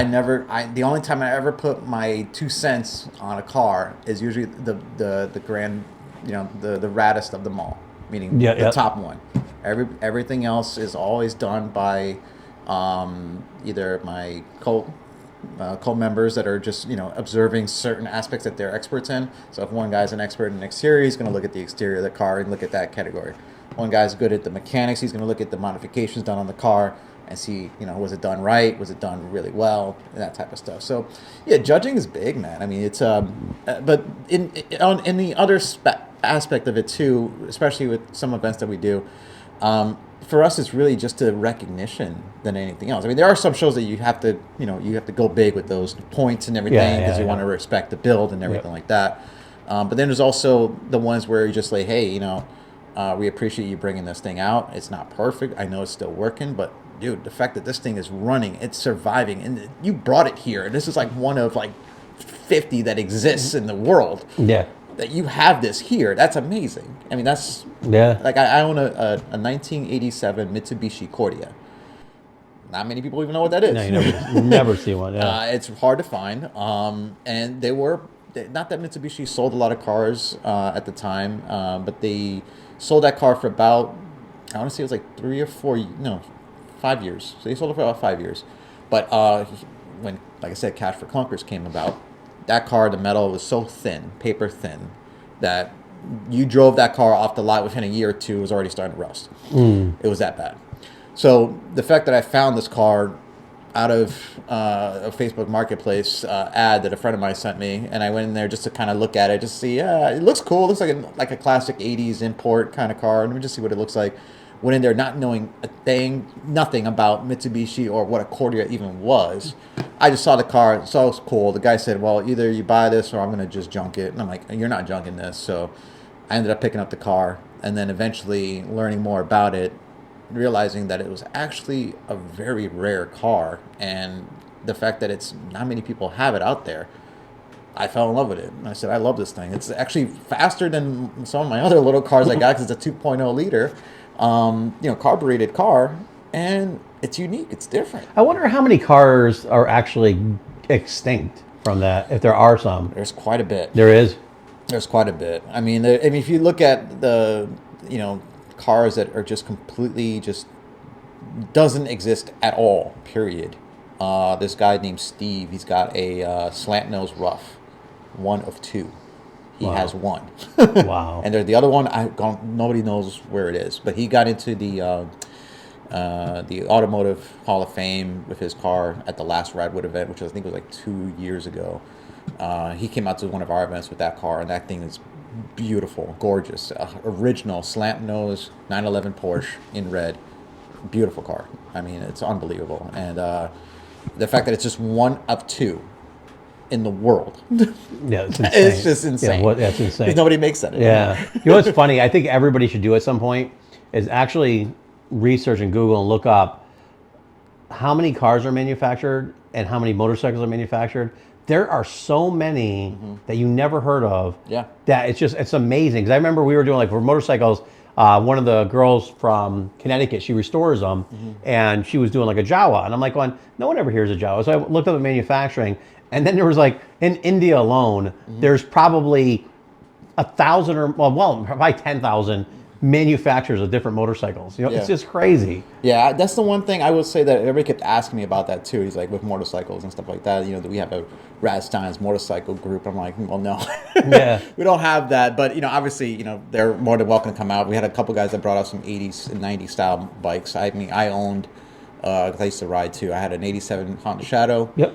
I had a 93 Gixxer, and also a 95 Ninja 750. And I loved every single one of those bikes. It's just, I think that would be a huge addition to what you guys do, because there's a subculture now, especially in New England, of people with like 80s and 90s motorcycles that they're doing. But it's the same thing, It's same hard. generation. It's The just hard to Gixxers, find. like people, they don't look at the original ones, you know, and all that stuff, and the, you know, some of the original CBs, and they're restoring them, and a lot of them had these big crazy fiberglass bodies. You know, it's neat. So I think those would be really cool. Yeah, that's the genre a generation or area that we're trying to connect with, because again, it's hard to find those communities of people that have all those type of cars, or in this case, bikes. Yep. Which is again why we started off with the Facebook group as just like an 80s and 90s cars of Connecticut. Yep. I didn't even name it Rad Stallions because it wasn't Rad Stallions at the time. I was just trying to collect a bunch of cars from the 80s and 90s in Connecticut, just to kind of round them up and then say, just so you guys know, this is like a subgroup of Rad Stallions. You're like, you know, you're kind of like a sub family of this, because Rad Stallions is supposed to represent is everything from the 80s and 90s, whether if it's a car, a truck, a motorcycle, a moped, it doesn't matter. Yeah, it's that era. A skateboard, a BMX bike. Yeah, yeah. Which actually we were supposed to do an event with a group of lowrider mini trucks in New Hampshire. Oh, nice. Last year. We were supposed to partner up with, gosh, I forgot his name. He's going to kill me. Jim. I think his name is Jim. He was bringing me the concept of, hey, since I know you guys are all about 80s and 90s, I'm trying to bring in the concept of doing mini trucks with BMX bikes. Yep. And we're going to bring the star of Rad, from the movie Rad, to come out. Oh, that's and right. he's going to sign, you know, autographs Yeah. and this and that. But, you know, at the time that he pitched this idea, you know, personally, I was going through a lot of things myself, and I couldn't really commit the time. And plus, the time frame was just, there was no way for us to be able to pull this off within a matter of months. There's no way, because, you know, we needed like X amount of revenues to bring him in, you know, fly him out from California all the way to the Northeast, to New Hampshire to do this event. And even with that, I said, we're going to need a lot of space. Yeah. I mean, just based upon, I can see the location, I'm like, we're going to need a lot of space, because if we're bringing in bikes, trucks, even cars, and this whole concept of the 80s and 90s, and we're bringing in an iconic person, you know, celebrity that represents that movie and the bikes, and we have us together, this is going to be insane. Like, this is going to be nuts. And trust me, I was very excited about it. In reality, I was like, I can't do things half-assed. I have to do tough. it. Well, that's why, you know what's funny? At that event is when I think it'd be worth to reach out to an actual promoter that does it. Oh, yes. Because you look at, I don't know why I always forget his name. He's one of our customers, really good dude. He does all like the home shows. He used to do some car shows. He stopped the car shows. But those people have done it for so long, and they know it. They know the people. They also, because they book all these venues, Yeah. they get discounts, because, you know, you might do the bridal show, the boat show, the this show, and then so since you're booking it, you might get a better rate and stuff like that. And they know the ins and outs, they know the surety bonds and all the insurance companies, and they already have the staff for retired police that come on and work cheaper than the $500 an hour ones we have to pay for and all that stuff. But well, we partnered up with speaking of shows, like indoor shows and things like that. We Retro World Expo, which is one of our sponsors as well. They helped us out with a lot of events. So we helped them out with showcasing movie style cars, or I should say video game or iconic, pop culture type of vehicles at their events to showcase. To bring something different, bring something that's unique and different to an event where it's called Retro World, which means it's all retro video games that's being showcased. Yeah, that's huge. Yeah, sellers that bring in retro video games, but it's not just about the games. They have video games, toys, comics, artwork, cosplay. Yep. They even have wrestling going on. It's a multi-day thing. It's like, I think it's usually like usually at the last weekend of August. Usually it's a Friday, Saturday, and Sunday. Sometimes they squeeze in a Thursday night sometimes. But usually it's a Friday, Saturday, and Sunday. And they've asked us to do for the past, I think, 3 or 4 years to showcase some vehicles at the event. Which, of course, just so you guys know, we are always looking for vehicles that have that unique, pop culture uniqueness to it. Whether if it's done as a wrap, or you dedicated a car. Like, for example, we have a gal who drives a Barbie Jeep. It's a fairly new Jeep, but it's all Barbie themed, and it's an attention getter. It's an attention getter. And Barbie, Barbie's big in the 80s and the 50s and throughout all generations for the most part. But the concept and the way she did this Jeep, it was all 80s style. So of course I said, no, you definitely have to bring this up to this event and showcase. And we have our buddy Bradley with the Night Rider car, and we had a few other vehicles that came out. My buddy Russ, who drives a 2008 Scion XA. But it's all done up like a Mario Kart. He's got the video game things all done inside, the blue shell on top of the car. So you guys may see that on our Instagram. He's a big influencer with video games and toys and things like that. So check out his channel. If you see him on Russ Lyman, you'll definitely, if you like that type of stuff, he's all about that old school stuff. Which is There's a guy that does a YouTube channel in Connecticut, and he goes around, he buys like stuff like that, like vintage Atari. And I watched one of his episodes. He's like right here in New England, which is kind of cool. Yeah, no. So that's actually kind of how I met Russ and how I kind of got involved with the video game stuff. This is before Rad Stallions was even a thing. I'm a big 80s lover, 80s and 90s lover. So in general, I collected video games, and I wanted to buy back all my video games for Nintendo, Game Boy. So if you look at my house, it's it's everything. I mean, you literally step back in time. Like, it's video games, toys, even computers, Apple IIe, old TV sets, CRT TVs. It's all that stuff that's in my house, all retro video game stuff.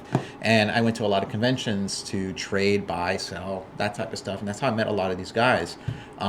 Through there, I made the connection with the guys from Retro World, Russ. And then when they started realizing that I started getting more into the car scene, they're like, hey, I know who you are. I've seen you at our events, but you also drive a really cool car, and you got all these cars from the 80s. Let's bring this bridge together of the vintage stuff that we have, some of the cars, which obviously brings in what we're trying to represent, and it just mashes together. So like at our events, typically, if you dress up as the 80s or 90s style, whether if it's yourself and you have a really cool fashion. The last few events that we've done, Retro World has given us free tickets to go to their events. And the guys that won, best dress and things like that, they had a blast at Retro World. They're like, we never been to anything like this, and we never seen anything like this. And they bring their kids, because it's a family event, you bring their kids out, and they get to play video games all day long. All the old school style video games, the pinball machines, that's all that stuff. Atari and Pac-Man. Oh God, everything. So you're literally going back in time again at that event, and it's such a cool event that we love to promote them as well. Again, if you're the guys that are a little older that like to go, for a drink here and there, obviously there's places like Barcade, and there's a place in Suddington called Gamecraft. Very similar thing. Like, they have the old school style video games and stuff like that. They have family nights, I think, on Sundays where you can bring your kids out, and they can play video games all day long. And it's it's one of those things, like, it's not like the video games now where it's like it takes like 20 minutes just to start up the game. It's like, no, now it's like it's the old school, like, and they're not expensive. You know, it's like a quarter, 50 cents. Play, you know, Dr. Mario. Or You know, play, I want to find. I don't know. like It might because I'm older than you are. But we used to go to Tommy's Pizza in Middletown like every Wednesday night. You know, the families we would go out and you'd eat there, and they used to have like a flat screen. Well, they used to have I think the first Pac-Man was like an actual stand-up thing. Yeah. And then they came out with a flat screen one. Oh yeah, the big table one. Yeah. They got like 4 people on it. Yeah. Yeah, I'm they like have that, yeah. I'm dying to find one of those. It's fun. Gamecraft. Go to Gamecraft in Southington. Check them out. Do they sell it, or that you could just play it there? No, you could play it there. But I'm pretty sure you could buy one of those things, but try it out. It's hilarious. It's such a fun place to go. And you know, again, with everything that like I said, with everything that we've built in this whole group and everything, and all the connections we've made so many different business connections with Gamecraft and Alvarian Beer Company, which is actually run by a buddy of mine that we both went to school together, University of Hartford. What's it called? Alvarian Beer Company. They're based out of New Britain. We've done a lot of cars and coffee events with them. I think 2 years ago, which brought in a lot of really cool cars at that event. And their place is homegrown. You know, he started out that business the exact same time I started building my house. So, because I built the house in Meriden, like literally from the ground up, rebuilding the whole place. But yeah, we went to school together. We're both fraternity brothers, and he's doing really well with his business. And you know, we try to go to those events. Like he does, like I think every Halloween time they do like the ecto cooler throwback to Ghostbusters. And I told him every time he's putting out that product out there, let me know, because I would definitely want to come out there and definitely represent who we are at that location with the ecto cooler.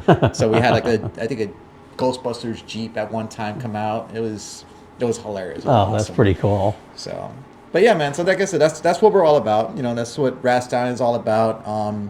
So if you're interested, if you guys got a car from the 80s and 90s, or if you just love the era and you don't have one of those cars yet, or maybe you're trying to get one, join up. But if it's a Facebook or Instagram, you can check us online on YouTube. Not YouTube. It's the one thing we're not really there yet on YouTube, but the TikToks, I know we're on there. We do have a merch store, so you can get like stuff like the hats and the shirts. Oh, cool. And I got stickers that I'm making up for certain events. We have one event actually coming up next week at Tint World, and that's really more of a tech session and also a welcome. You know, hey, come on out, let us know your story, bring out your cars if you got them. I know a lot of people during this time of year, we don't bring out our cars. When's it? Is this next week or 2 weeks? It's next week. Yeah, it's gonna be cold next week still, huh? Yeah, it's still gonna be cold. I mean, I'm driving my daily, which is getting work done over there. Yep. They're doing the tint work on my Maxima.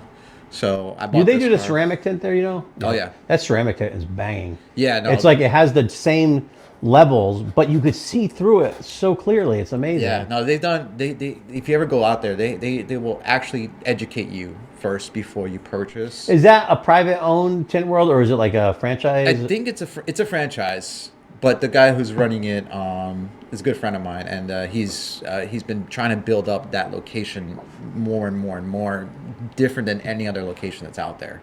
So he's bringing in who owns it or runs it? Put you right on the spot. I got to get the name real quick, but I can get you the name. Because I was wondering if it's something that someone that was in the business before, working at other shops, or he worked at other shops. Yeah, he worked at other shops before. But yeah, no, he worked at other shops, and he has he had a car club as well. And then when he started working for this company for Tint World, that's when he started bringing in more of basically the people that he connected with, and say, hey, I want to, since we're trying to promote our business. So he owns that location now? Location, yeah. Manchester, nice. Connecticut. Because there's Tint World in Brookfield. There's Tint World in, like, New Jersey. Tint World's everywhere. Well, it's funny because I looked at the franchise years ago. I saw that they seemed to be growing, but when I looked, there wasn't anybody in the Northeast area, really. Yeah, I mean, they're starting to do other things, too. They do tints, wraps, PPFs. At some point, they say they might start doing, like, bolt-ons for performance. Nothing crazy, but just like, if you're just doing like an intake or an exhaust, something really simple to bolt on, they're gonna start opening the. I know some of the tint worlds are big and they do yeah. a lot. No, like I know. I think Georgia has a huge one. But, yeah. No, and that's another thing too. Out here, we got everything from what's legal, what's not legal. But then you also got to understand is that, whatever you do at these locations, it's at your own risk, of course, so. Well, one of the hard things, It's not illegal to put on. It's only illegal to drive it off the off the lot. Yeah. That's up to you if you take that risk. But no, I'm doing a ceramic tint. They're gonna showcase like how to do it on my car. So my car, you guys are gonna actually see from start to finish and maybe even learn something, the differences between cheap tint versus the good tint. And also because my back window is a little unique and different than most other back windows, I guess, from what I was told, because it's a curved back window as opposed to like most back windows now, which are straight in most cars. Yeah. This one's have the curves. It's a lot harder to It's do. just a little bit harder to do. And also, it's my daily. So my daily, as I told you, it's going from daily to not so daily. I already done the lowering springs. I got the suspension done, the different wheels on it. The tints are going to go on it soon. I'm going to have to come back to you to do some interior work. And at some point, I may have to do some sound system to it and then some lighting at some point, and then eventually finish it off with some body work. And then I'll still daily it, but Yeah, it's tough. I wasn't planning on doing all this until... It's fine. Being a car guy, what you have to do is you buy a car that you hate, and then you just drive that and don't mess with it. I can't. It's so hard. I have so many different cars. I literally have so many. I have a lot of cars. I have 13 cars. Yeah, it's crazy, isn't it? I have a 1987 Supra. I have 4 different 200SXs because they're hard to find. A 1988 200SX with the louvers, which are again hard to find, which is the last. The aluminum louvers. Yeah. Yeah, we were just talking about that a couple weeks ago. You don't see them. Nope. And I have it on one car. And it was Who one of made? the Did it last. say the name? Was it Cam-May that made them? There's different manufacturers. I don't know the name of the one I have specifically. I just remember because we used to install so many of those back in the day. They're heavy. Yeah, oh yeah. You slam that trunk down, it's like... Yeah, blow out the back window. You gotta be careful. And then, so yeah, I got like 4 of those cars of the 200SXs, mainly because the parts are hard to find, and I find them cheap enough that I can just say I can justify the cost of buying the whole car. I have an '89 Corolla, which is the AE92, which is like the front-wheel drive version of the AE86. But that one, there's a little something special I'm doing with that one very soon, which you guys will probably see coming up, hopefully this season, done by a buddy of mine who does a bunch of body work. And he's going to be trying to work on that as well. There's a Cordia, 87 Cordia, 93 Fox, 81 Scirocco. Those Scirocco's are bringing stupid money. Yeah, they are. What, we had to get A-pillars for one? It was like $1,400. Yeah. It's crazy. The car itself is not expensive, but the parts are ridiculous. Yeah, they're stupid. They're stupid. And obviously I got the 2 Maximas, which are technically my dailies. My 02 Maxima is my daily, and then I bought the 99 Maxima because it was like, well, this guy was selling one, he had the other one. I'm like, you know what, let's do a deal on both. So I did. Now, do you know Zoltan? Does that ring a bell, that name? Zoltan. Big guy. Sounds familiar. There's a guy, he used to manage, I don't know if he still does, he used to manage Dairy Queen and Cromwell. Mm-hmm. And he was really big into Scirocco's and the other one. What's the other Volkswagen of the same era that they did? I forgot. The Corrado? Yeah, Corrado. Yeah. Corrado. Yeah. I think I've heard of it. And he's went all over. There's a lot of Hemingway style stuff. Everything's like original, perfect. Like he's really into that. And he goes to some shows all over to, I think down in Jersey or something like that. I remember he's going to some big shows because it was pristine cars. Oh yeah, no, there's a few guys that are like big into that. Like my buddy Caleb probably may know who he is. He's all about the Volkswagen community and everything like that. He probably knows him more better than I do. I can't believe the guy. I can't believe I remember his name because I haven't seen him like 8 or 9 years. I probably have seen him most likely. Yeah, he's a good dude. I thought it was the coolest name. Like I wish my name was Zoltan. It'd be like feels like some like Zoltan. Yeah. I am a warrior. That's a very cool name. And that's part of our stuff too. Is like we try to bring that whole concept of like the music, the fashion at our posts and our anytime we post something like a car or something unique and different, we even bring in the music, and even if it's modern, but it's still a throwback to Yeah. that era. Yeah. You know? It's funny because to me, I always joke around, but everything was better for me. Like Beastie Boys. I mean, Beastie Boys are, Music-wise, like it was always everybody. unique and different. Everything was so cool. And then they had like when they like merged, like when Run DMC and like Run DMC and Steve's Highlight, I think it was Aerosmith. They start doing their collabs and stuff like that. It was just a cool stuff. Like you're there to like see these things changing. Yeah, Public Enemy and yeah, Anthrax. oh my god, yes, oh my god, yeah, all those guys. I love like Cypress Hill. Was Cypress Hill? No, they were 90's. Yeah, right. 90s, Yeah, yeah. yeah. So it brought in the 90s brought in more of like I would say like the darker gangster rap kind of style, and more of the battling between coast to coast, West Coast, East Coast style. So it was again different generation, different style, and we embrace all of it, man. We connect with so many different groups that sometimes focuses on maybe one style or one type of generation of cars or style, whatever it is. Like there's a group of guys called BBS Boys. They're based out in like Philly, Delaware area, but they're all over the place. They're kind of like us. We're kind of like all over the place because they represent an era. So for them, it's more about the culture that they bring, and we connect with that vibe. There's another group of guys that we also connect with in New York called Daikoku, which is more of the Japanese underground, like very prestigious. Yeah. But it's all done with permits and everything. Those guys also. We are like-minded because a lot of our guys are all Japanese JDM cars too. So we connect with them because we bring out the rare stuff. Like, you want to bring a 1986 Skyline. We got it. It's funny because I'm like finding one. I remember the car so different. I did such different. I think because of who I did. Like I was very heavy. I think from growing up because like my dad worked at Sears, so a lot of his friends that he worked with were black, so I knew a lot of black community, right? Yeah. Oh yeah. So like, whereas a lot of guys from different ethnicities were into different stuff. Like I remember we were doing Maximas. Yep. The square body, the squared off Maximas. Yeah, all that type of stuff. And like, so I had a different era, and like we were doing different things. Wide body kits on everything, body kits on everything, Mercedes emblems on every car. Mercedes was the car. Oh man. my god! If you did not have a Mercedes in the 90s, that was the car for.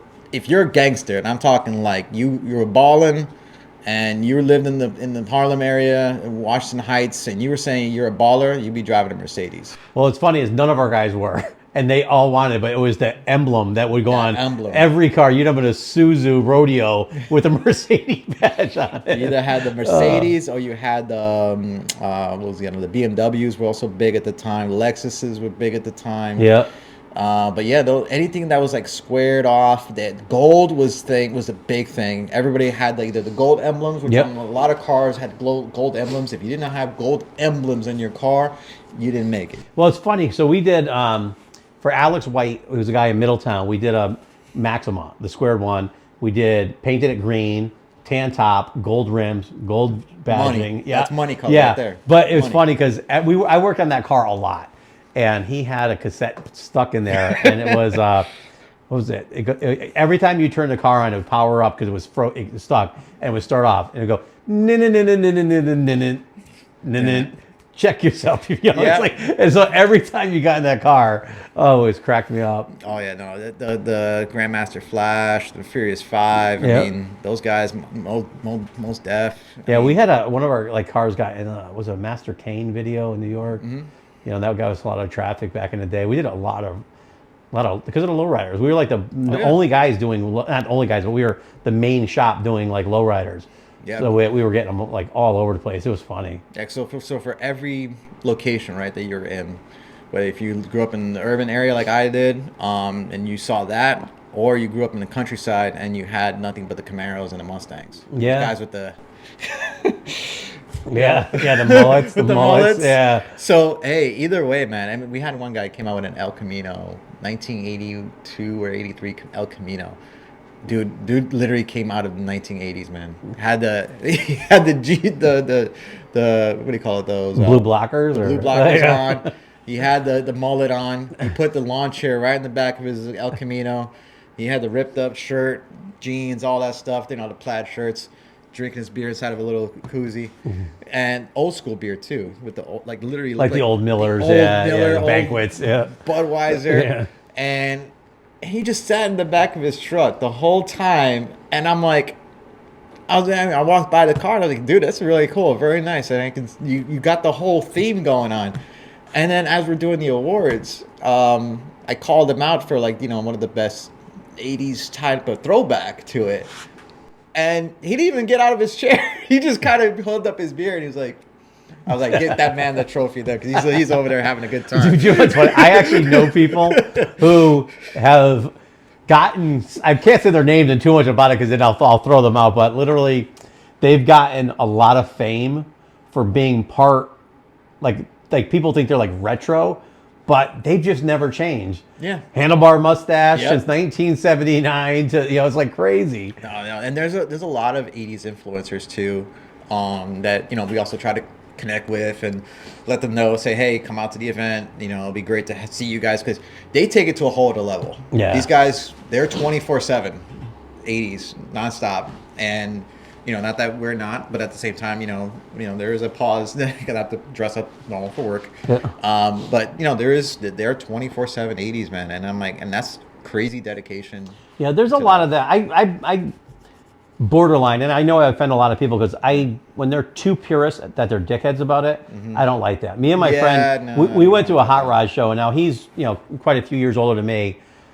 He's had this car for, I don't know, 70 years, whatever, forever, and he's redone it. But the last time it was redone, really, aside for paint, was pretty much in like the 60s.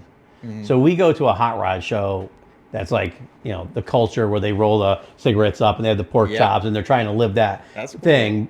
They wouldn't let him in.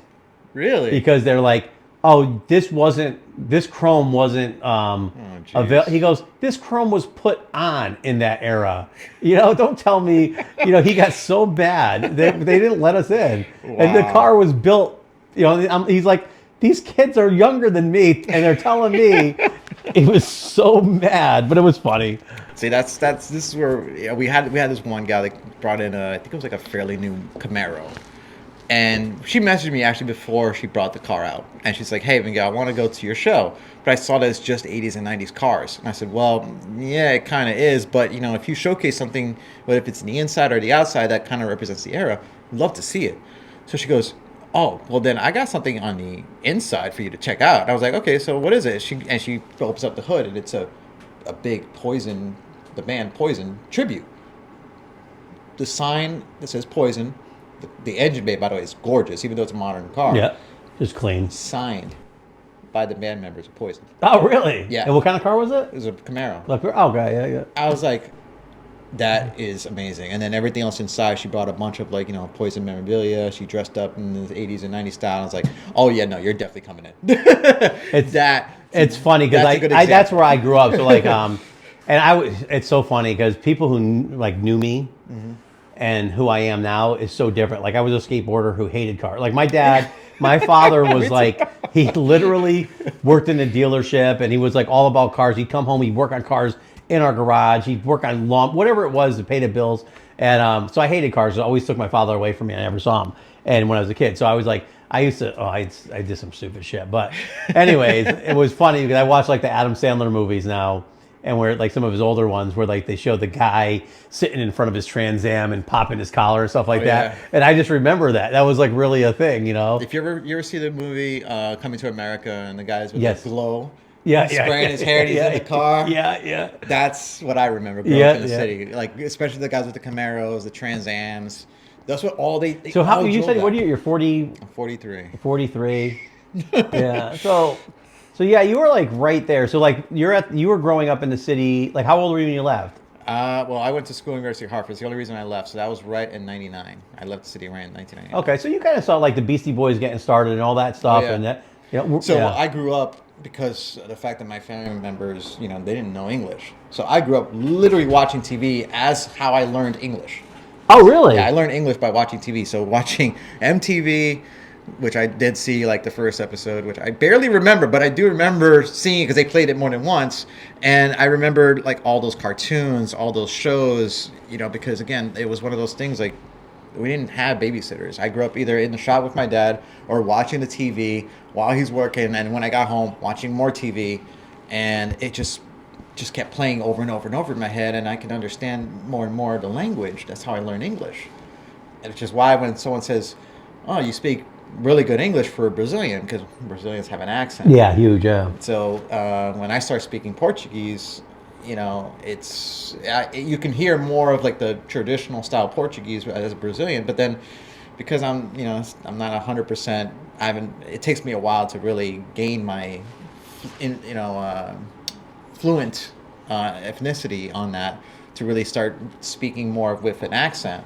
That's when it takes a second for it to come back. It's the same thing when people, for me, they go, "Oh, you're from Connecticut. You're from New York originally, but you don't have a New York accent." But if I stay in New York for a little while, it comes back. You know what's funny? New Yorkers don't have the accent as much as they used to. Not anymore. It's funny because one of our guys. From Long Island, then you would be. Yeah. we have a couple of people that I grew up with that moved back here, and they said they went to California, and there's no culture, there's no feeling, there's no thing, and then they moved back here. I'm like, I don't think they realize that it kind of left here too a lot. Like we grew up like strong Italian and Irish family heritage, and you'd see that around, and like everywhere you go, you'd see like they make fun of the guys on Saturday Night Live where they're in the car.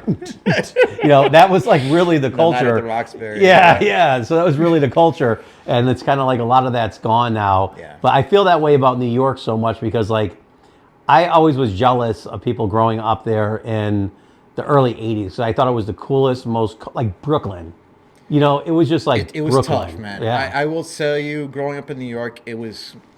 There's a reason why people say if you can make it here, you can make it anywhere, or you're New York tough. Like when you say, "Oh, you're from New York," like, "Oh, you got like this street pride." I'm like, well, yeah, because during that time, if you did not know how to act, especially around the city, you would get hurt, or you would get into a situation that you don't want to be in.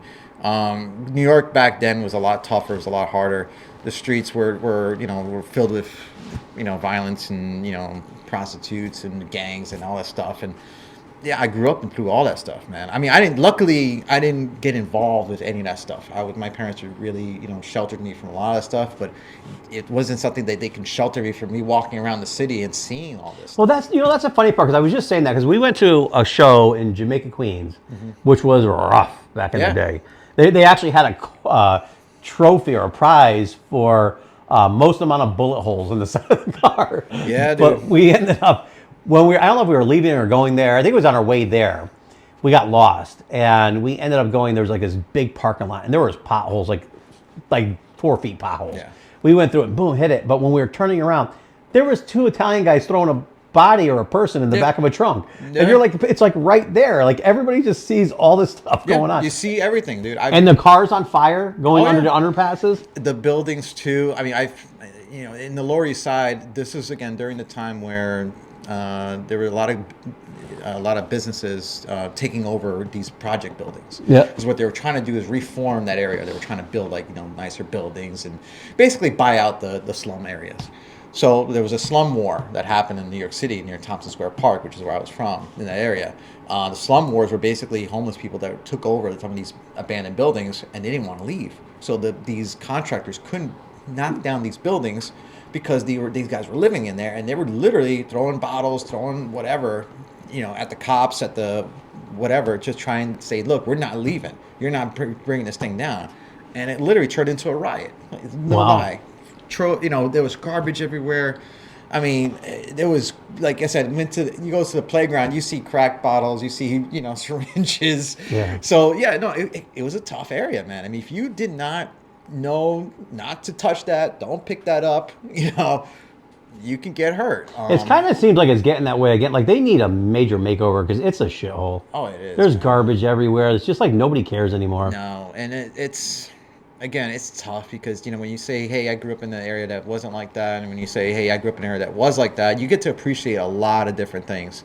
Like, for example, like me here in Connecticut, I appreciate everything my parents got me to the point where I went to school here, I got a job here, I got everybody's family here. Yeah. So I appreciate a lot of stuff because if I was still in New York, I don't think I could do half this stuff. You know what's funny? We had Ralph used to own Porky's Hydraulics for cars, the hydraulics suspension, and his buddy, I think it was Ralph. I think there was 3 Ralphs. Anyways, he flew out and we were like hanging out, they were good dudes. We just had, you ever have like people that just are fun? And this guy was just like fun. So he goes, and my dream, what I want to do, he goes, I want to take a school bus and slam it. He goes, I'm going to put hydraulics on it, Nice. and then I'm going to bring it into New York, and I'm going to charge for rides around the city. That's And cool. he was like, this would be cool. People will see the hydraulics. And, this guy was so, like, how cool was it that when I was out there in Illinois with him, we went to the movies, and we were in this movie theater that was all gold handles, beautiful place, right? They're back in the day, they're smoking weed in the, and it wasn't like now it is. And they were playing Batman, the movie, with Batman and Robin, right? That was a big thing, yeah. And one of the scenes, the Batmobile hops. He put the hydraulics in it. So the guy that was with us, No kidding. he's like, he stands up, he goes, I put the fucking hydraulics in that. He was so excited about it. So everything we did with those were so cool. So anyways, they all fly out, or 2 of them fly out here, and they're like, yo, you got time? Take me to New York. Like, I've never been in New York. I want to go to New York, because he has this, I'm building this bus, I'm doing this. We got down to the Bronx. Cars on fire. He goes, get me the fuck out of here. Get me. So we turned around and went back. Never even went in. I did that with at school. A couple of friends of mine never went to New York City ever in their lives, and they go, "Yo, can you bring us to New York?" So I was like, "Yeah, sure." I had a car. Drove them down to the city. I said, "Just so you know, my area is not the prettiest." They go, "Oh no, it'd be fine." I'm like, "We've seen all the movies and stuff." I'm like, "Okay." Yeah. Like, I'm not gonna show you the touristy New York, just so you know. So the second we get down to my neck of the woods, first thing they see, they go, "What's going on? Why are there so many cops here?" Because there's police tape all over. Like, oh, because that was probably a shootout. Oh, there's that guy. There he goes. There he goes. Oh, they tackled it. He's got it. They're like, holy crap. That's not the 80s and 90s we want to bring back. I'm like, yeah, no, that's how it is, man. Out here, this is how it is. And they go, "Dude, and where do you live?" I'm like, right behind where that guy just got tackled. Yeah, right in that building. Yeah. Oh man, The it's projects. so scary. I hope they revitalize it and stuff. 'Cause I honestly have no desire. Like, my wife and kids would go like, "Oh, we want to go to New York and go see this and go that." I'm like, I don't. It's become more corporate greed now than anything else. It used to be fun. We used to go down to corner stores and get 25-cent candies or penny candies and all that stuff. And again, those are the things that were fun back then. You had the sodas for less than $1, pizzas. Well, now you can still get pizzas for $1. Yeah, I know. Not very Although good, but I tell you what, there was this place over by Yale in New Haven that had dollar slices, and they were banging. Yeah, no, some of them are good. Yeah. Some of them are good. Some of them are not so good. If you want really good ones, hit up Brooklyn. Brooklyn's got really good areas for dollar pizzas. Brooklyn's been the new thing now. Everybody's going to Brooklyn, but it's expensive. Well, you said you live in Meriden, right? I live in Meriden. Have you ever been to that little rendezvous place? I have not. I've been trying to get there to try their pizza. I'm big into just if I order pizza, it's like my son. He's more big into pizza than I am, but he only likes ordering from certain places, and I'm like, I have to try to hit that up. That's on my list of hitting up. Yeah, I mean, I was amazed when because at Dave Portney there, whatever Yeah. he said, he went there and said it was one of the best pizzas ever. Never even knew that. I mean, I knew it existed, but nobody said anything. Nobody Yeah. advertises it. And then when I heard when they advertised it, the guy was like, "Oh my gosh, I got way too much business. It's too much for me right now, man. This is Well, it's the fun. worst I thing got possible." I got a customer coming up from Jersey, and on Monday, and he's like, I want to come up there. He goes, I'm in Jersey. He goes, that's all people do is talk about pizza, and then everybody's saying how New Haven has the best pizza ever. He goes, I'm coming up there, and I go, well, Monday's a really shitty day to come to Connecticut for pizza. They're all closed. Oh man. And I said, but I tell you what, Meriden's 5 minutes away. I go, everybody says that Little Rendezvous is the best pizza there is. Did they try it out? No, yeah, no, he's coming. He hasn't come he's yet. coming. Yeah, he's coming this week from Jersey. Oh, okay. But it was hilarious. So I was just on. But yeah, and it's funny because they don't I'm lazy, so everything's DoorDash now. Well, yeah. I can't stand that stuff. I go to the places, but the funny thing about pizza, actually, when I came to Connecticut the first time, and then I went to some place, I think it was called Sergeant Pepperoni's in Hartford.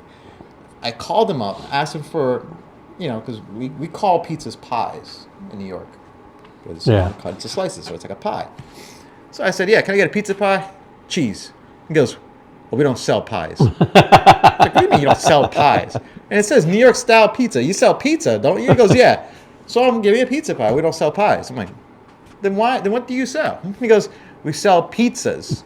So you want a large, a small, or medium? I'm like, okay, then give me a large pizza then. Yeah. Like I was like, listen, if you're gonna call yourselves New York style, learn the lingo. There's a New York comedian that has a skit on it. I forgot how it went, but then he's like, they're like, give me a pie, and they're like, what do you want? He goes, pumpkin.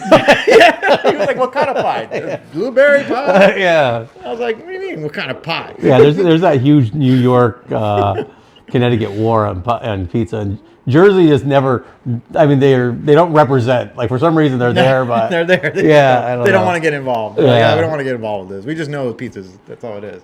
It's what's funny when you talk. I went to. I was excited when long time ago I went to Philly. Yeah. And I was like, I'm getting a Philly cheesesteak in Philly. That's cool. Gotta have it. Yeah, of course. And so then I call up and I'm like, they threw me out of the loop because they're like, you want it with whiz, without whiz, you want it sauce, I go, just give me how you normally do it.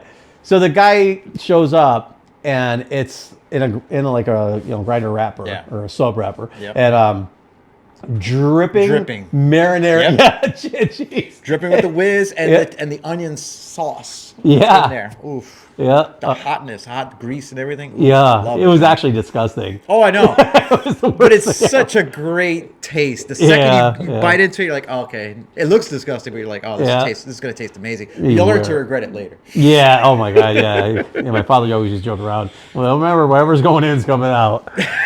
What's the market? They had that big giant market. I was amazed. It's like a food indoor outdoor food. Was it? Harbor View? Is that what it is? I think so. It's like huge and it's all different foods. It's like a market. It's neat. You can pick a fish and you can get. It's real cool. Yeah, I went there once for training when I used to work at CarMax long time ago. So yeah, I went there for training once, and that was an awesome place. They did every kind of food. It was big into the seafood there stuff too. Yeah. I'm okay with that stuff too, but I went there for the Philly cheesesteak. That's what I went there for. It's funny because when I was there, I'm like, it was a shithole. Yeah. I was disappointed in the people that I knew there. They're like, don't go down these streets, stay away from here, and that was then. Oh yeah. And now it's so much worse. And you're like, how could something that had so much greatness be such garbage? Yeah, that's how I feel about Detroit sometimes. Actually, maybe Trump will bring back, if all the car companies have to come back to the U.S., Detroit might be popping. Dude, I've been saying that for years. I'm like, okay, I know a lot of areas that are kind of like, struggling. Ohio's big into that area that's struggling, near Michigan area. I mean, the whole Michigan state itself is struggling. And I'm like, why can't these big businesses, Amazons, all these big corporations and stuff like that, see that, look, property out there is cheap because of the area. There's no jobs. Well, so a lot of them, what's funny is a lot of them are still almost there. Like people, you think there's this magic wall between Canada and the U.S., but a lot of times these companies literally just move over the line. Yeah, and now they're like getting all the benefits of it. I'm like, what I don't understand is like, listen, if you guys got a product, you got something that you're trying to sell, find a location where the property level is kind of low, but you know what? It's cheap enough to build a factory. You can increase your jobs. It increases people to be able to spend more money in the community. It's a win-win. Well, it's going to take a lot more than that, though, I think, because our country has gotten really screwed up with the welfare system. Yeah. So whereas people used to see hope in going and working in a factory job, like not hoping, I'm going to work in a factory, I'm going to be rich, but you could go there, earn your money. You're not going to be rich. And that's a hard thing because everybody sees social media and everybody only posts the best things about them. So now people want to be these rich people or whatever. Yeah. And life isn't really about life. Like we're talking, sometimes being poor, you get more experiences than being rich. Yes. And people don't realize that. So these people that worked hard in these factories that earn their living, I cherish those type of people. Yeah. The people who do work 30 years, 40 years, 50 years doing the right thing. But if the factories come back to America, which would be awesome, something's going to have to drastically change to get people working again. Absolutely. Because you figure it's been gone for an entire generation of people. Like I grew up, Detroit was Detroit. Yeah. That was the car hub. That was awesome. And you see people like a Mob Steel. Yeah. I don't know if you ever hear of Mob Steel. Those guys, Detroit Wheels or whatever, Detroit Steel Wheels. Man, they when you watch them, you feel their culture. Yeah. Because they have that Detroit culture that used to be there. But it's disappointing when you see their videos and stuff because going through, it's a ghost town and it's shitty. It's bad. Yeah. Man. It sucks to see that type of stuff. And like I said, I've driven through those areas like that. And New York is not like that anymore. It used to be like that, but not anymore. Because again, it's all corporate greed. But at the same time, I will say they're pushing out the people that are the working class. They really are. Well, you look what they did. The revamping Brooklyn at first was amazing. Oh yeah, no, it was fantastic. It was beautiful. As long as they keep programs in place to keep people to stay where they live. How can you? I just watched a thing last weekend on New York. I couldn't believe it. They show an apartment for $1 million. Did you see that? Yeah, and it's like the size of like just this area. Yeah, when the guy sits on the toilet, he's like this, and then when you can't open the fridge and the stove at the same time. $1 million. It's insane, man. That's so crazy. That's why too with us with cars too, like this is the reason why I also like this era of the 80s and 90s stuff too. Not that, we want to promote a lot of the high end stuff, but our everyday cars, the everyday average Joe cars, the Maximas, the Corollas that's out there. Maybe not Corollas. I know they went up in price, but you see some cars that are just there for less than $2,000. Yeah. You look at search marketplace. You'll see a bunch of cars that are from little less than $2,000. You can do it up since you're working. Build it the way you want it. This way, it's yours. Nobody else can say, "Oh, you just bought pieces and slapped it on," or you slap on some wheels and some wrap, and now you expect an award because you just bought that car. No, he actually worked on this thing, and he's making this thing work. That's a lot, and that's what I think people really need is to get an avenue to get out of the fast-paced scrolling craziness and say you get this car at a value or a motorcycle. Because when you're saying the 80s and 90s bikes are the same thing right now, you can buy them cheap, but you have to be able I'm going to be committed to this. I'm going to be searching for these parts. I want to find these things. I'm going to build this, and if you stick it out, it's not going to be 2 seconds of scrolling. It's going to be a commitment. You'll have a nice, cool thing that you actually put into it. And I would say it's not going to be cheap. Nothing's cheap anymore because even like you pick up a bike because I was actually at all the motorcycle guys in Middletown. There's International Motorcycle Joe over there. Very knowledgeable. Been involved in this stuff forever. But we were talking because I saw a lot of like older Cowies and different things out there, and I'm like, people are restoring these. He goes, yeah. I go, but isn't it parts a lot? He goes, yeah, parts are a lot. Just look at any BMX bike right now. From the 80s and 90s. They're worth at least minimum $500 or more. Yeah. And that's without anything usually. You Yeah. have to add the bikes, the pedals, and all the chains and all that stuff. It starts to go up in price big time. And it sucks because I used to have I think it was called a GT. I think it was just called GT bike. I forgot the brand specifically, but it wasn't like a Mongoose or anything like that. That was like the bike to have. So me growing up before I got into cars, which, obviously I was into cars with the Hot Wheels and the Matchbox. My dad used to bring one home every single day. And I used to have a pedal car, which was a Trans Am. That was like my car to have. I loved a 78 Trans Am. That was like my dream. We got one in the other building. You're gonna kill me. And then of course, obviously, Knight Rider was another big influence for me. I love Pontiac. For me, it was an amazing company. I love Pontiac cars. And going into cars, but then of course, I couldn't afford a car. I was young, I couldn't do it. I got into bikes and skateboards, and that's what we grew up in. But the bikes, man, were just like even scooters, the big scooters with the big tires and everything. People did some amazing things with those things that even today, right now, if you try to go back and try to get one of those things, good luck. Yeah, I see a lot of guys restore because I love their old freestyle bikes. Yeah, and I see a lot of guys redoing those, and I'm like, it's getting expensive to get because you're seeing like the Haros and all that stuff, and the FXs, all those. Yeah, if you go to some of our events, you'll probably see some of these guys. They'll showcase those bikes on top of their cars. Okay. Even the newer cars. They had one guy that has a fairly new Supra. I think his name is Anthony, I believe it is. He's been to a few of our events. He's big into the retro. He's all about the 80s and 90s himself, but he drives a newer car.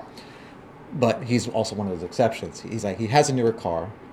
He's done up the car just like as if it was done up in the 90s or early 2000s. He's got the bike. He's got the whole tattoo thing going on with everything from showcasing the video game era, the early 80s, Mario. When you put it on your body, I'm You're like, committed. this dude is dedicated, just like my buddy Russ. He's like, this dude is just as dedicated as Russ. And, we welcome that because, again, that's just saying, hey, I love the era, I love the fashion, I love everything about it. I just have to drive a modern car because this is what I got. I love it, I like it, but I love everything else about the old school stuff. And I try to incorporate that in my build or in my car. And that we love. We love that type of stuff because it is hard. I mean, like I said, the newest car I own is a 2002 Maxima, and that's only because I needed something good for winter. So, trust me, I could have bought anything like a 89 Pathfinder or, Toyota 4Runner or anything like that and be great in the snow. But they're expensive, man. They're going up in price. There was the guy up the street here had a Mazda, I think it was a B2000 or Oh, yeah. old. Basically Ford Ranger. Yeah, no, the body style before that. Oh, before that. Yeah, Okay. the one I love. I've had a lot of. It's funny. As soon as they transformed it around style, I hate them, but I had a bunch of them. It was funny because I hated one so much that it was like I was transitioning from realizing that I had to be an adult and still being a kid, and I had kids, so I had bought one, and then my kid. It was hot one day, and I had to pick the kids up from school. So I think my daughter was like, Daddy, because she used to see the trucks I used to do that were all convertibles, the radical tops and stuff like that. So I just brought the truck in, chopped the top off of it, and picked them up from school and stuff. But it was the body style before that, and I think he wanted $7,000. And if you could find a spot bigger than this that didn't have rust on it, I'd be amazed. Oh yeah. And it's just crazy. Although there was that in Wallingford, there's that Datsun. And I kept saying I'm gonna eventually have extra money that I can spend. I'm just gonna buy that thing. Datsun's beautiful. Yeah, I love those. I love the bullet sides, all of them. Datsun cars, Datsun trucks.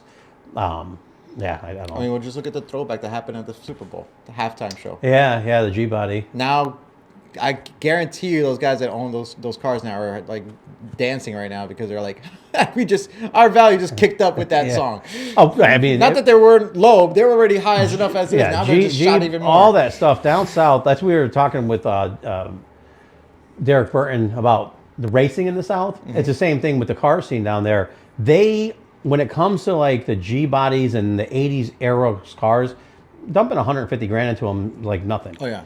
And they increased the value to the point where I remember one of my old friends that was here was trying to get one, and when you're trying to search for a good decent one, it's challenging to find. It's like because everybody's sucking them up, but. Yeah, and most of I know a few of the guys from Connecticut here. There's a group called the G Body No Body guys from Connecticut. Yeah. There's a big group, but this chapter is like in Connecticut. Those guys are more like the old school. They're into the muscle car, the muscle style. They don't play too well with the imports. That's just because certain members. But my other guys, they're cool with me. Obviously, they know who I am. They love what we try to represent as well. So we incorporate them as well into a lot of our events, and I help them out as well at their events. And their culture is just like that. I mean, they love the old school style. They keep it original, or they try to do as much horsepower as possible. But they don't play games, man. They don't do dumb things. But if they do go out for racing, yeah, I mean, it's old school. That's what they did. I mean, back in the days, we grew up in New York, going to Hunts Point at the Bronx, seeing the races out there. This is before the whole Fast and Furious thing, which obviously I just realized it recently that it was influenced by the Hunts Point era, which I was like, wait, I was there during that time, and this whole movie was all about that, which is what made people go nuts, especially in New York. When after that movie aired, and I went to go see that movie, we all went to Hunts Point, and sure enough, everyone went racing down there. Which, of course, obviously now the police had a whole task force. That's when everything stopped. Yeah, everything was shut down. Well, because it went nuts. Once that movie popped out, it opened up that whole culture that everybody was like, oh, this existed, and everybody started following all these cars and going, where they're going, and then they started going to the industrial Hunts Point area, and they go, oh, so this is where it is. Yeah, So it's funny because I remember they used to do it because I didn't like a lot of the Fast and Furious, what it did with the car community. Mm-hmm. I enjoyed it a little bit before that because the beginning part. Was the first because it got a lot of awareness into it. It was more the awareness of the culture, not so much the technical side, but the awareness. Once of the they culture. called it NOS, I was out. Dude, I was like, stop, NOS. And now I hear people saying it. I want to stab them. But it was funny because before that, what would happen is the real racers. Yes. You had that culture of people who weren't the real racers. They were the hang-arounds. And what they would do is they're going to race here. all those people would go there, but the race was somewhere else. Yeah. Because you didn't want them around. You were racing for money. You were Yeah, racing, so you didn't want a big crowd of people No, around you you didn't. doing that. Yeah, it was kind of yeah, funny. that was the thing. The crowd always stayed behind. The racers went in front, and there was always somebody holding the money. Always. Yeah, And right. if you decided to run away and not like come back, then You're toast. Oh yeah, Yeah. you're never coming back again. Yeah.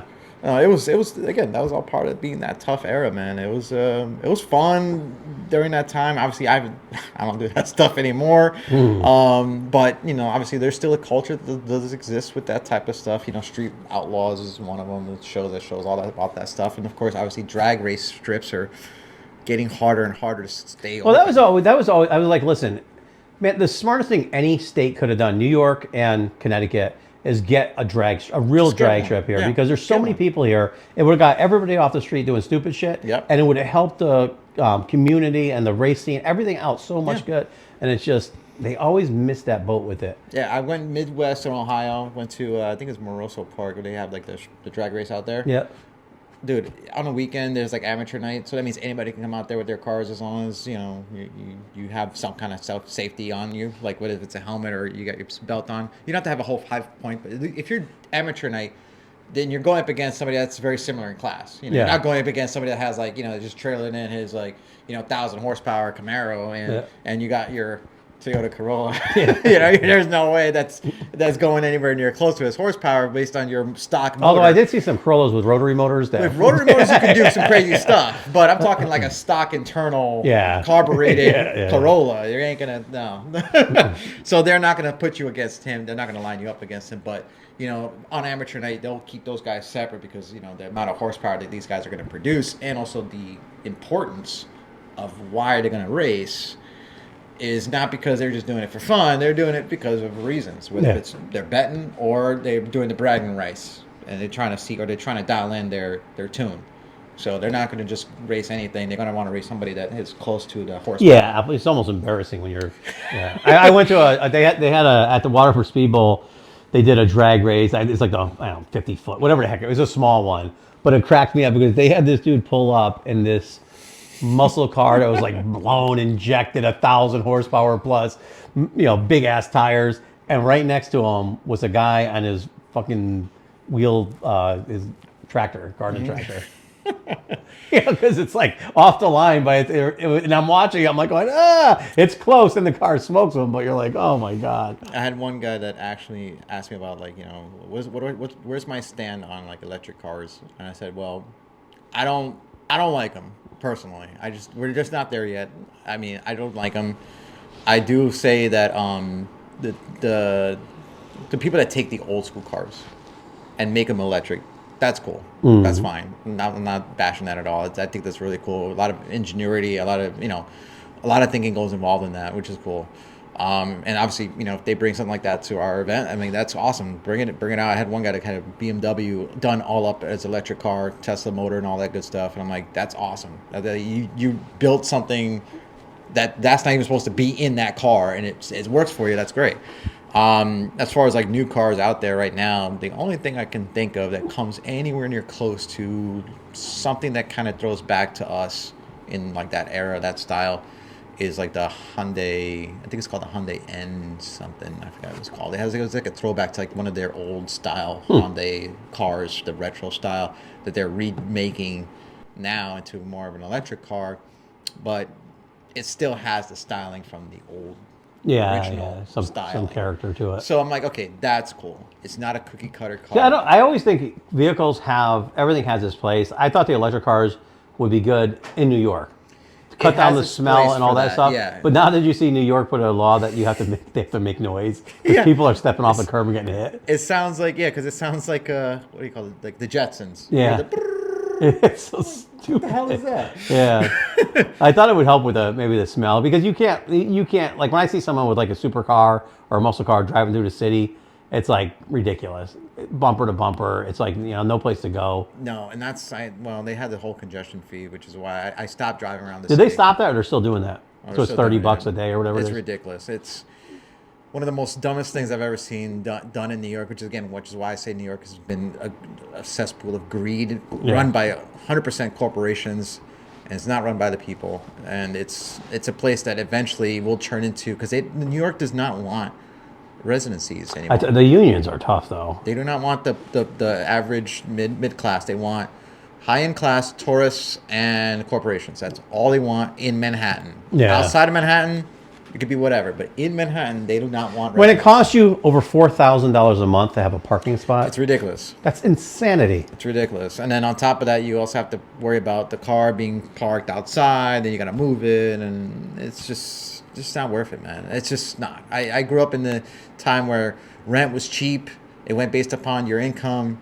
They still have some of that stuff, but it's really hard to get into. And like I said, the New York City Housing Authority is now trying to eliminate that program because corporations are trying to take over those buildings like in the 80s and knock all those things down. They redo the buildings or they renovate them. They call it luxury apartments because they cannot, even though you're supposed to, but if they call it luxury apartments, they cannot put 20 or 30% of the vacancy as low income because it's considered a luxury apartment. Yeah, I think it's all done intentionally. I think they raise the prices up till everybody leaves, so shit drops, so someone could buy more of it. Yep. Just like you look at what happened with the fires in California, whether it's.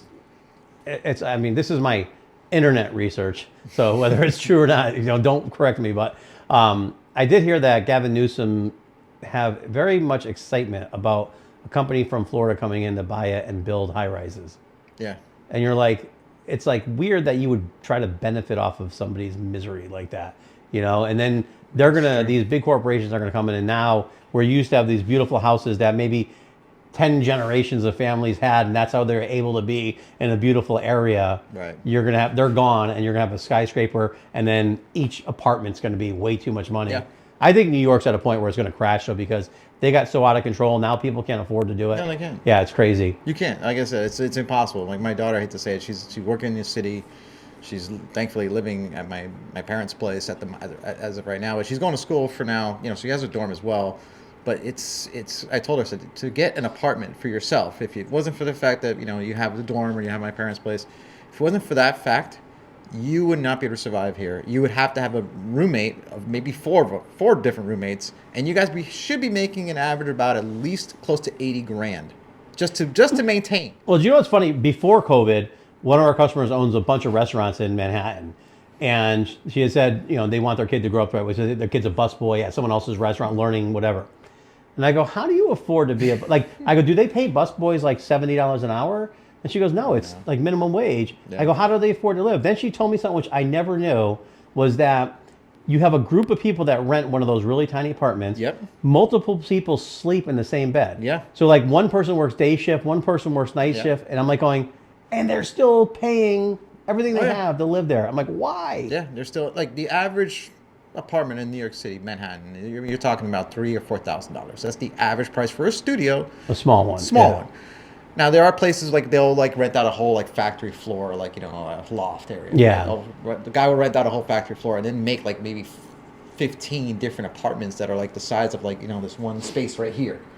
And for each one of those spaces, he'll rent them out for maybe a little less than $1,000 or right at $1,000, just enough to make it worthwhile to say, hey, I got my own place. But you're sharing a shower, you're sharing a bathroom. Yes, you have your own place, but it's literally like a closet size. It's funny because I didn't realize the value of it. One of our customers, he was telling me, and I could give a shit because I didn't really know New York pricing and stuff like that at the time. And his family, they're in a huge building, and each he owns a floor for him. His brother has a floor above him, and I'm like, I didn't realize how much money they have to have that. It's crazy. If you ever go to New York City, again, there's a few places that you could check out. It's really cool. They're a little bit off the beaten path, but there's a New York City housing museum in Lower East Side, and in there shows you pictures, shows you an actual apartment. They actually have it's a real live apartment that still exists, of what it used to be in the early 1920s, 1930s. People used to sleep in one bed, whole family. Everybody probably one bedroom that could fit 8 people. 8 people living in one bedroom apartment. That's literally small. And it's getting back to that almost. It's getting back to that. Yeah. And it's not because of the fact that people are not working hard enough. No, it's just that everything else is going up. Well, what's funny is so back at that time is when my part of my family came from Sicily, and when they came, I guess it was so expensive there. They actually that's somehow how they got to Connecticut. Forgot how exactly how my grandma told me the story, but what was funny is there were so many like brothers and sisters that they couldn't afford to live. So my great grandmother and grandfather got an apartment, which basically would have been like subsidized living, I guess, back in the day, like in an apartment building in Middletown, but they couldn't afford to have their own children live with them. So my grandmother and her brothers and sisters actually grew up in an orphanage in Higginham. So like it was just like so weird how things were because just to live here and do stuff and it's funny because that's why it cracks me up because people always ask me why I can't speak Italian because I always wanted to learn it, but I remember my great grandparents couldn't speak English and it really held them back. Yeah. And my grandmother, when I asked her, she taught me some words and slapped me for some of the words I learned. But she basically said, she goes, "We moved here for a reason, and you're from England, you're American. You're going to speak English, and that's it." But just because of the way they saw it there. But I'm just surprised, like I said, for people that live in New York, and I applaud you, anybody who's living in New York City right now and has got a really nice car. I don't know how you guys do it, man. I mean, with the potholes, the garage cost, I can't even imagine how much a lot of money them that just is. move here. There's so many just moved here. I mean, let's put it this way. If I went back to New York City, I would have to sell all my cars because there was no way I could fit 13 cars in the city. There's no way. Yeah, unless I rent out a whole garage just for myself, or the garage is located outside of New York, which means I have to drive one of my cars outside of New York to then grab whatever car I have somewhere else in White Plains or Yonkers area, somewhere out there, way out there, like upstate Which I New think York. that's what a lot of people do is they rent way out the outskirts. Yeah, the They'll outskirts. rent a place out and they'll just store all their vehicles. Yeah, out in Troy. There's Troy, New York, Liberty, New York. Those are really cheap areas in New York, which is not too far, but it's far enough to say that you're not in the city. Yeah. Like for me, if you're not from, let's put it this way, people say, "Oh, you're from the city." The city consisted of Brooklyn, Queens, Manhattan, and the Bronx. If you're outside of those areas, not counting Staten Island, and also not counting Long Island, you're not from the city. That's the definition of when you grew up in New York City and you say, "Hey, are you from the city?" They expect you to be from those areas. When you say, "Oh, I live in Long Island," oh no, you're not from the city. You're from Long Island. Yeah, I heard that You're a lot. not from New York City. Well, what's funny? Long Island is amazing how when you get to the end of it's Connecticut. Yeah, it's just very rural. Very rural, Yeah. I mean the property and the Hamptons and all that stuff obviously it's ridiculous. I was watching this one guy who works out there, and he was saying how you can't afford to live there anymore. Honestly, I hate to say it, most of my cars, they all came from Long Island. Yeah. Well, here's a funny fact. There's more classic cars registered in Long Island than there is in the entire state of Texas. That's crazy. Yeah, that's nuts. That's nuts. Yeah, Long Island, man, I found a lot of great deals in Long Island. The problem with Long Island is trying to get the cars, if you're from Connecticut, trying to get the cars from Long Island. You either got to make sure you know a buddy that has a trailer that can come all the way down to the very tip of Long Island, grab that car, and drive all the way back because you ain't going on the ferry with that. Yeah. Or, you're going to have to make sure you find a way to get that classic car running and get that thing on the boat to get back to Connecticut. Because there's those guys that own those cars in Long Island, they're living a good life. They don't need to say, "Oh, my car's worth X amount and I need to hold on to this to make it worth more wild." No, they're just holding on to those cars because they did enjoy it, but to them, they're living a good time. They got a good life right now. They're living easy. So for them, their cars are kind of not worth as much. So people can get really good deals out in Long Island. I bought probably at least 7 or 8 cars from Long Island alone just because the price was great.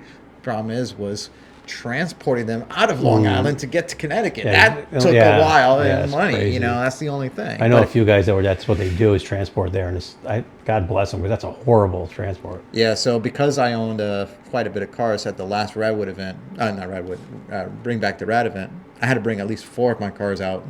I had 2 of my buddies drive 2 of them, and I had to go back and forth a couple times just to pick up my other 2 cars because it was a rare. These were cars everybody kept asking me, "Are you going to bring this one out? Are you going to bring that one?" And out? you drove them out, or you had a trailer them? No, I drove them Oh. out. Yeah, with some help, of Yeah, course. yeah.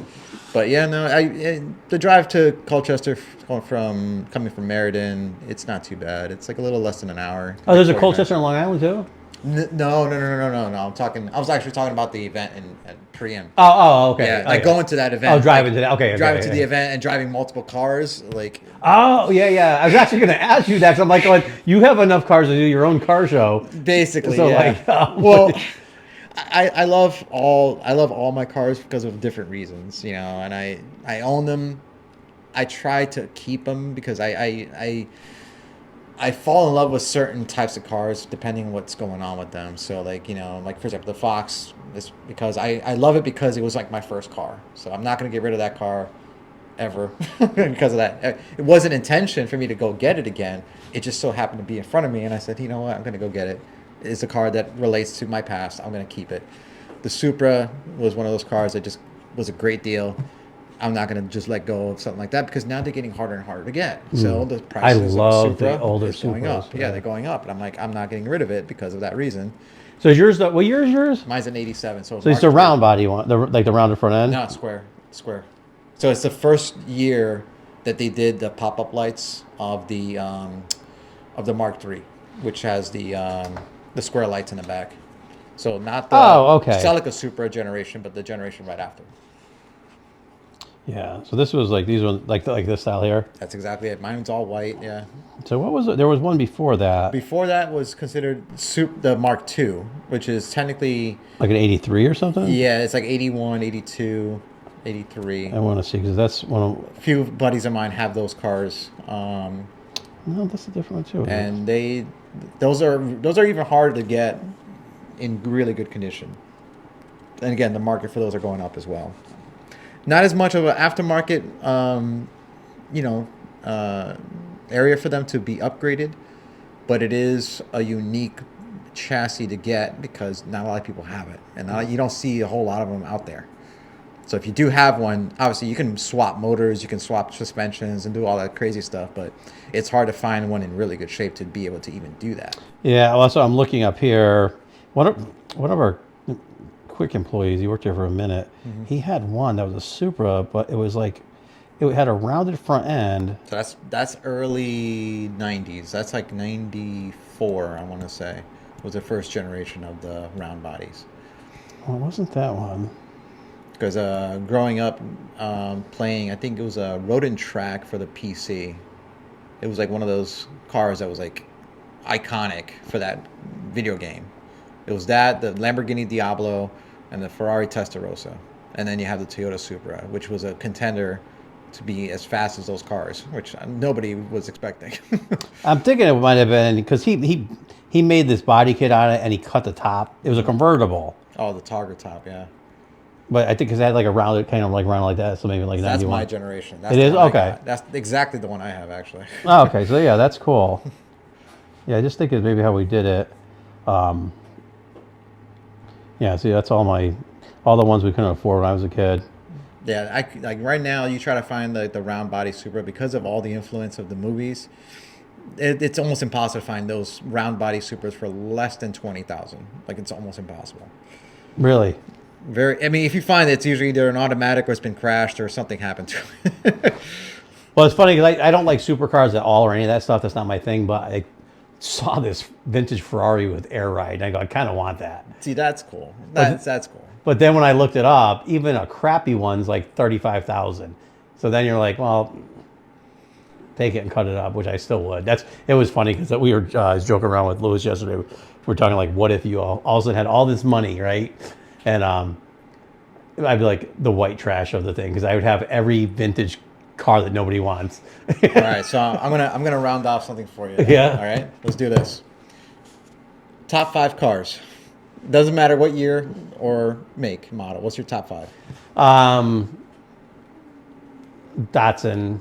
I like the Datsun Zs, any 70s, bullet side pickups.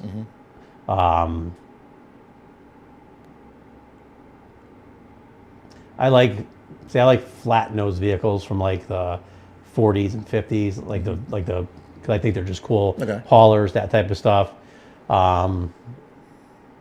It's so hard because I love so many. I get like emotional attachments with so many of them. It's funny because like truck wise, I like flat nose, like the squared off Fords too. Yeah, those are nice. We got two more, I think. Two more. Two more. It's tough because I am a whore with vehicles, and I know I'm missing like probably the most important ones.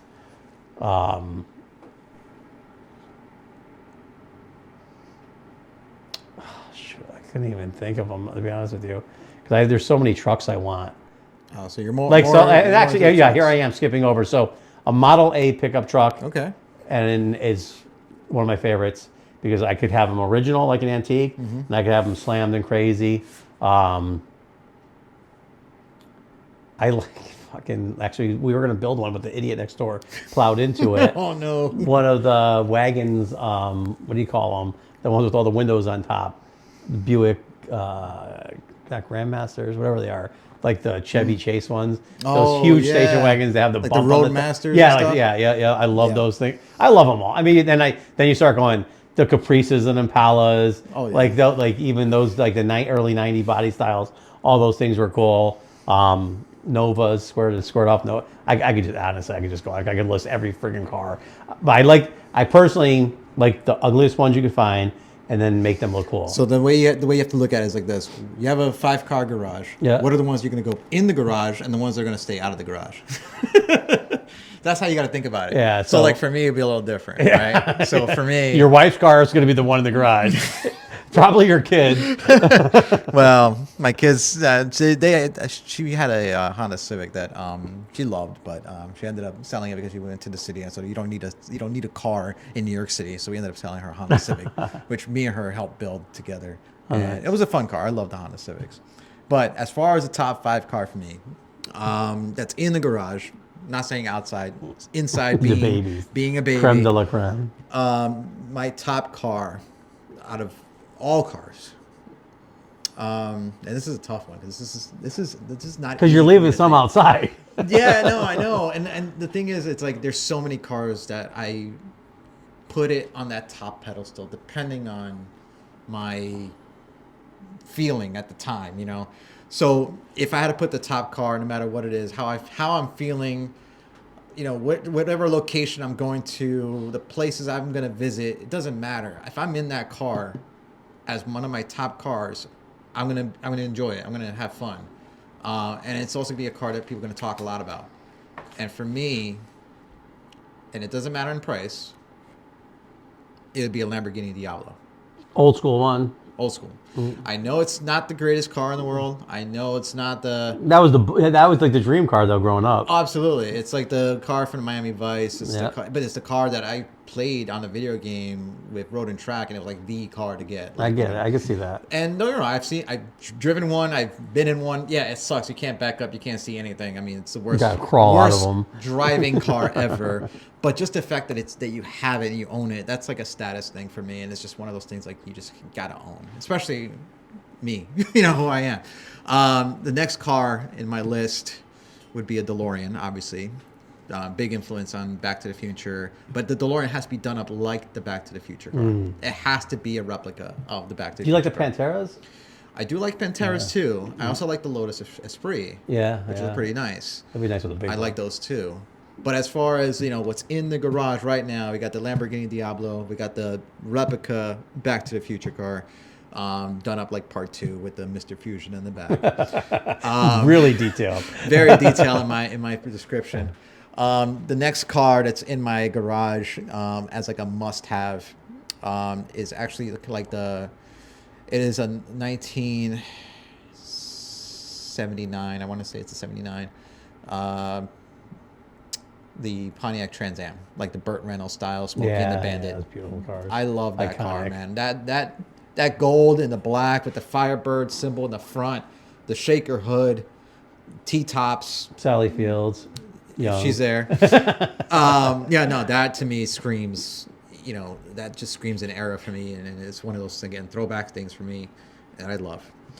The next car in my garage, and a must-have, it's got to be in there, is a 1987 Toyota Corolla, an AE 86, done up like the initial D car. So I'm not sure if you know what initial D is. No. Okay, so some guys will know what I'm talking about. So there's an anime that came out in the 90's, which is kind of like how I got into the whole drift scene. Buddy of mine from Japan, we were going to school. He brought over an S13 from Japan. His dad was a instructor for drifting. Everybody made fun of this kid's car. He's like, "Oh, you got a car with the front wheels are wider than the back. The backs are not as wide as the front. What the heck are you doing? You don't have no idea what you're doing." Although it's kind of cool that you brought a car from Japan that you're not really supposed to have here, and it wasn't technically registered to be legal on the road because at the time it wasn't registered to be legal, but he had it here, and he's like, "Well, I'll show you why my car has those wheels set up that way." So he brought me out to an area where he showed me what he does, and he showed me drifting, and I fell in love with it at the time. And he's like, if you want to learn, you just got to get the right car with the right balance and the right weight ratio and the right amount of power. And sure enough, I started doing my research, and this is when he introduced me to this anime called Initial D. It's called Initial Drift, the initial drift. So when you initialize your drift, Yeah. that's what the whole point of the cartoon is about. It's about this kid that delivers tofu in Japan for his dad, and since he's driving this 1986 or 87 Toyota Corolla AE86 with the hatchback pop-up lights, and he's just going up and down the mountains and delivering tofu. And I'm not sure if you know, but in tofu you can't wiggle too much because it's inside a batch of water. Yep. So if you shake the car too much, tofu breaks apart and it's worthless, and nobody wants it. So everybody wants it like a cut in a nice smooth. So he had block. drift smooth, yeah. So as he has to deliver this tofu, he has to go up and down this mountain called Mount Akina, which is a real place in Japan. Basically he has to deliver the tofu to the clients as fast as possible in the middle of the night. So as he's doing it, he's learning how to drive too at the same time. He has no idea about cars. He just has this little car, although his dad's a big influencer. He's a big racer. So he knows how to dial in that car suspension-wise, power-wise. He knows the balance. Car's not very fast, but it can handle the churns. And he's adjusting it as he's learning his kid's style. He's making adjustments on the suspension so that the kid... And this was in the 90s? This is in the 90s. Wow. This whole anime came out in the 90s. And it wasn't really came out like here in the States. It was more known in Japan. Okay. There was a whole comics that came out also in Japan. So early 90s, most people didn't know what this was until I'll say early 2000s. That's when people started realizing what is Initial D. And they had the music playing, which is like more of a very fast-paced techno. So you see the car and this animation going on with the car sliding, driving through the mountains, sliding around and going left and right and surpassing, because it's basically an underdog story. And he's surpassing like RX-7s, Evos, high-end cars with super high-end horsepower. And he's just blowing by them, and only because of the churns. Not so much that the car is powerful, but because the car can handle those churns better than anything else. And in the concept of the cartoon, or the anime, I should say, they're explaining why his car is faster, or his car is better than this, and the weak points of each car. So they're going to technical details. So I'm learning. I mean, I know a lot about that stuff, and I'm like, this is not just like a regular cartoon for fun. Like this is this is literally telling you the weaknesses and the pros of certain cars and why certain cars or maybe certain techniques when it comes to drifting works and what doesn't. It was such a phenomenal, and then it just turned into like this culture now. So now a lot of kids who now learn about it now are understanding what that is. Some of them don't, honestly. And if you guys haven't seen it, definitely check it out. And That's what so I just pulled up to see it. I see the Corolla. Yeah, and they made a movie, and I think they're supposed to be making a new movie out of it, like from the guy from Fast and Furious, the Asian guy. I forgot his name. He's supposed to be The taller guy? Yeah. Yeah. He's supposed to be, I guess, redoing it, another version of it again. So again, it just brought in that whole culture of drifting, which is why people who own the Corollas right now are milking it, because the cars shot up in price because of all that. And there's a guy who's considered the grandfather of drifting, Sushiya. He's the guy who literally was the technical detail of that cartoon and the anime. Is that pretty much when the drifting started, right around then? Correct. Like we call him the grandfather of drift because he was like kind of like the pioneer that really made that concept work for the Corollas, especially in Japan. He made a whole video out of it. I think it's called Boopsy, I think it's called the name. It's an old flick that shows his techniques about how to drift, and he's drifting in the Corolla with the pop-up lights, which is the iconic car that's in the cartoon. And he was the technical detail of that whole cartoon. I was actually fortunate enough to meet him in person. Oh, really? He saw my car, because my car, when you compare Toyota Corolla A86 with the Nissan 200SX S12, they has very similar design. Again, the 80s brought in a lot of cars that are very similar in style. Yeah. Pop-up lights, hatchback, the lines are very similar. Style's almost the same. So I met him in New York through a friend of mine who's doing an event out in New Jersey. And he was lucky enough that he invited me out to the event as like a media person to come out, to take pictures and, to represent who we are out there. And I was like, dude, I met Sushiya for the first time, and he saw my car like through a distance, because he was like inside of a minivan, and it was like in the streets of New York. My car was like parked down the street. We're like over here somewhere, and I told him what kind of car it was. He doesn't know that much English, so he kind of heard the word Sylvia, because that's part of the name of my car, S12, which is S chassis. In Japan, they call it a Sylvia, or Sylvia S12. So in the States here, they call it 200SX. So he's about to drive past my car, and because I think he kind of heard the word Sylvia, but he thought S13, S14 chassis, or even S15 chassis, and he's like, oh yeah, those are cool cars. But then the second I think he saw my car, when he passed by it, you can see him pop his head out of the van and whip out his phone and start recording and going, wow. I was like, oh my God, he just saw my car and thought that was a 86, but then realized it was the S12, and it just blew his mind that car is here in the States, and it's parked right here in New York. Oh, that's so cool. Because it's a rare car. Yeah, oh yeah. Not a lot of people have it. And then eventually, I went to the events. It was a drift event in New Jersey. It was, he saw my car again over there, and then my buddy brought his S12 out, and he's got an SR20 motor swapped in his. And when he saw me back in the two S12s, he's in the golf cart, and he goes, two? I was like, yeah, there's two of them. And he goes, oh, wow. Oh, that's cool, huh? Yeah, it's like meeting your idol. Like, if you're into NASCAR, you get to meet like, one of your NASCAR driver race guys. You're like, yeah, you get celebrity starstruck. So that's kind of like how I felt, meeting him for the very first time. Such a humble guy, very, So you actually have one of your top 5 cars. I do have one of my top 5 cars in a way. But it's different because it's when you say Corolla, everyone knows what the Corolla is.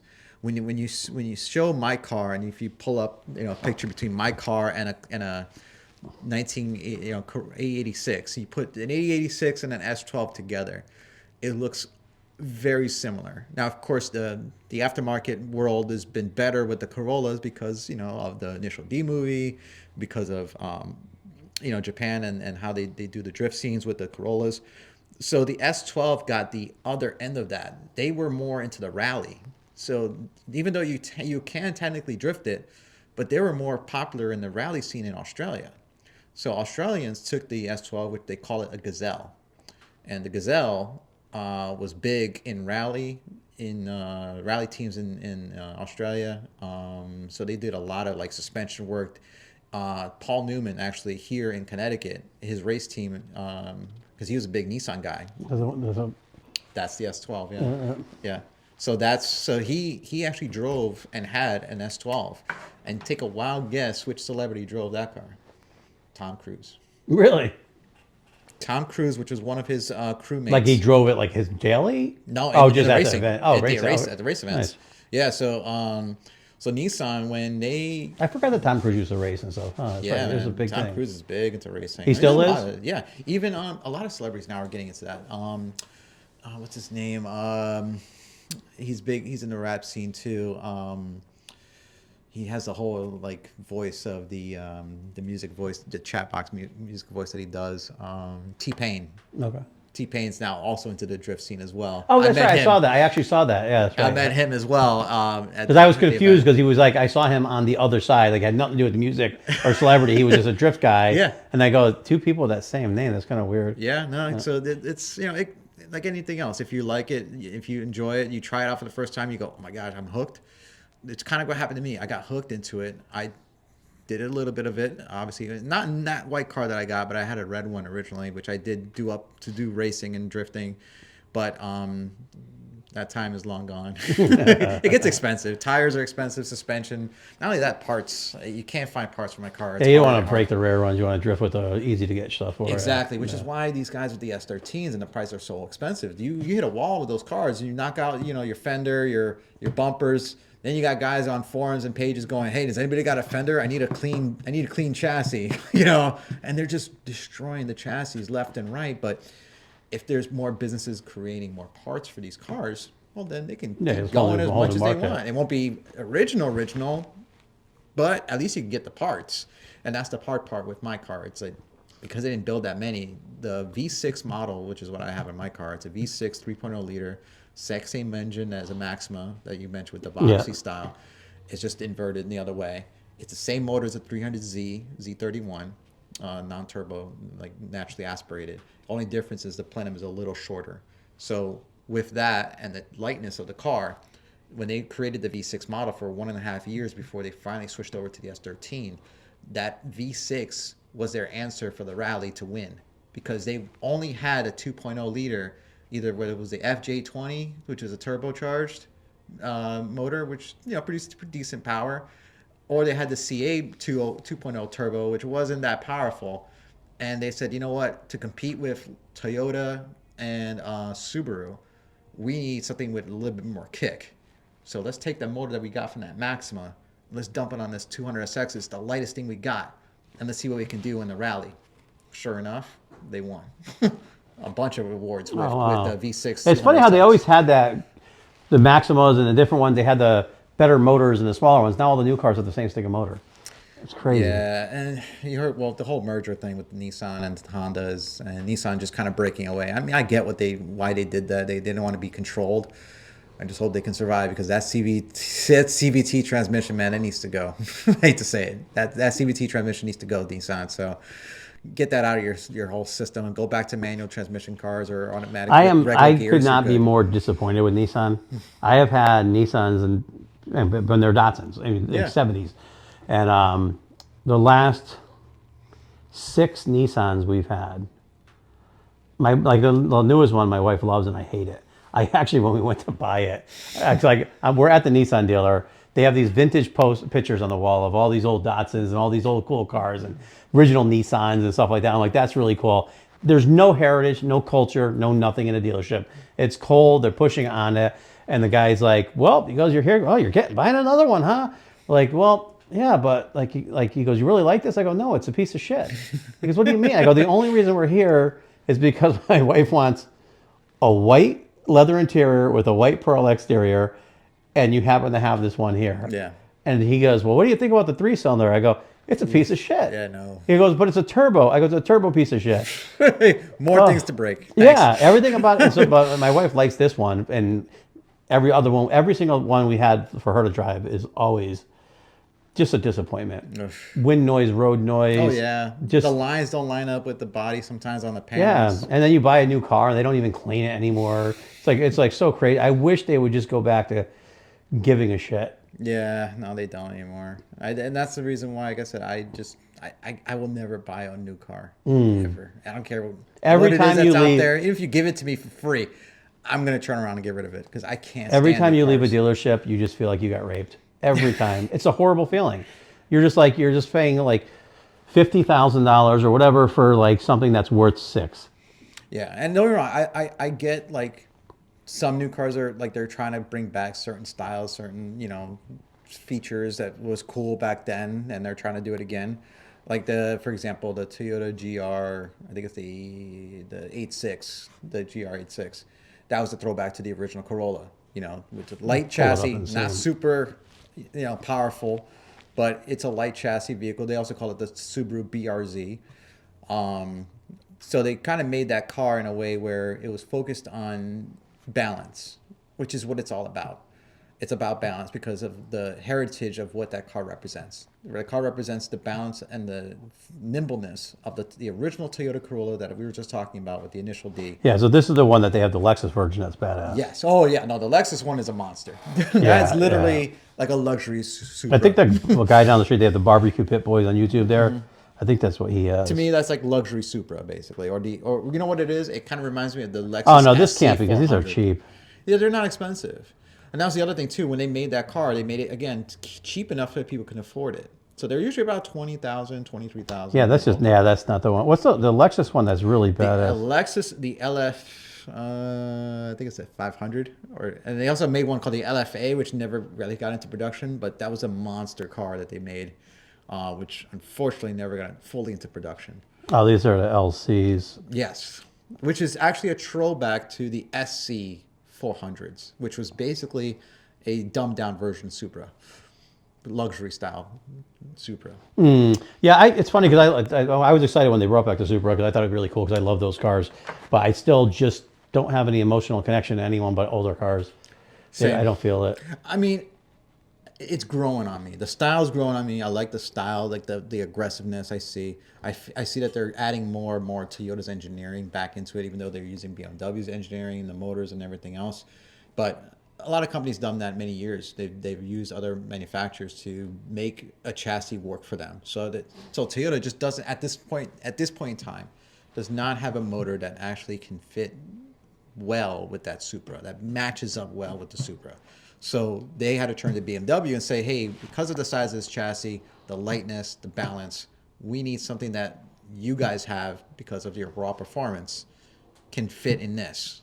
And that's the reason why you got BMW parts inside of a Toyota. But their newer ones that they're building with the manual transmission, that is something that they're slowly starting to incorporate more of the Toyota engineering into it and keeping it more of that reliability of the Toyota build or the engineering into it. Because eventually, I think at some point, if they continue with the Supra in its style, they may end up actually creating the Supra with the actual Toyota motor in it.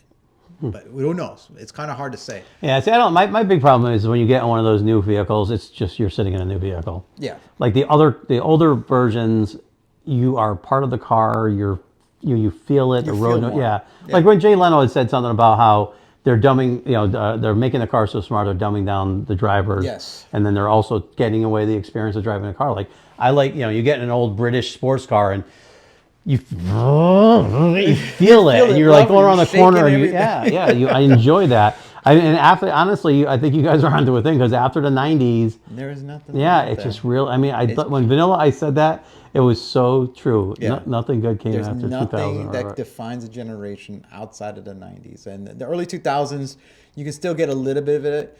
So when some people ask me, what is considered part of Rad Stallions? And I said, well, technically, like we had a guy that drives a Honda S2000. Yeah. Honda S2000 came out in 1999.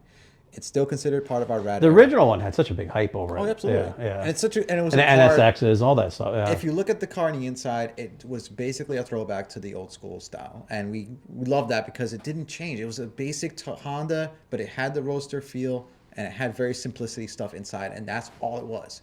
Same thing happened with when Toyota created the Scion. They had the whole Scion thing, right? So the concept of the Scion was a throwback to the early 2000s when everybody was modding their cars. You wanted to modify your car because of Fast and Furious with the wing and everything else and the stripes and the colors and everything. So Scion came out and said, you can do that with a new car. Instead of modifying your car, do it right from the get-go. We can do it for you. Yeah, it was huge at that time for all car companies were trying to let you customize their cars. Are going to bring that back. Yeah, even domesticated cars. PT Cruiser was another one that was doing it. Neons were doing it. With the SRT4, that was a big thing. Yeah. The SRT4 was like a monster pocket rocket. It all stopped right around then, though. I mean, it was really weird. After 2005 for us, so in case everybody asks, typically for us 2005 is when the plateau just kind of flattened and everything became the same. Yeah. Before 2005, it was very unique. Everybody was very pushing like the boundaries, and ideas were going left and right. Cars were getting pushed to their limit sometimes, and the culture was really focused on that early because they wanted to catch up. They were like seeing all of the builds that people were doing in the early 90s and going, how come we're not doing what they're doing? Guys, we need to start doing this now. And then when the movie Fast and Furious came out, that's when everybody wanted to get in the game. They're like, oh, we need to start doing that. You know, see those crazy wings and the wheels and the graphics on those cars, the lights underneath. We need to start putting that on our new cars and letting people add those features to their new cars. So Scion at the time was big, and you know we recognize that too, because you know some people who own those, they've done a lot of crazy stuff to them.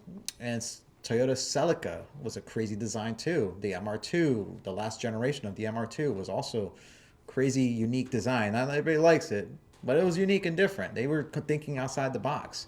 What else was there that was doing it big too? Dodge was doing it big with the Dakotas, you know, with the Ford with the Lightnings.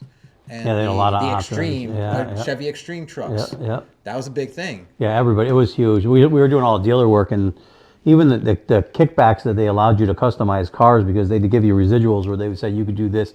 Like we were able to put like, you know, the spoilers, leather interiors, sunroofs, all that type of stuff on them, and it was like really popular. I thought it was really unique that Chevy did that with their trucks, because I know Ford did it with their Lightnings, so Chevy had to answer it with their small truck, you know, line and say, you know, we'll come up with the Extreme, which is basically our S10 chassis, but done up in a way where it's just like our Slam Mini trucks that are out there. Yeah, they were cool. They had the 4.3, and then they had the Vortex V6.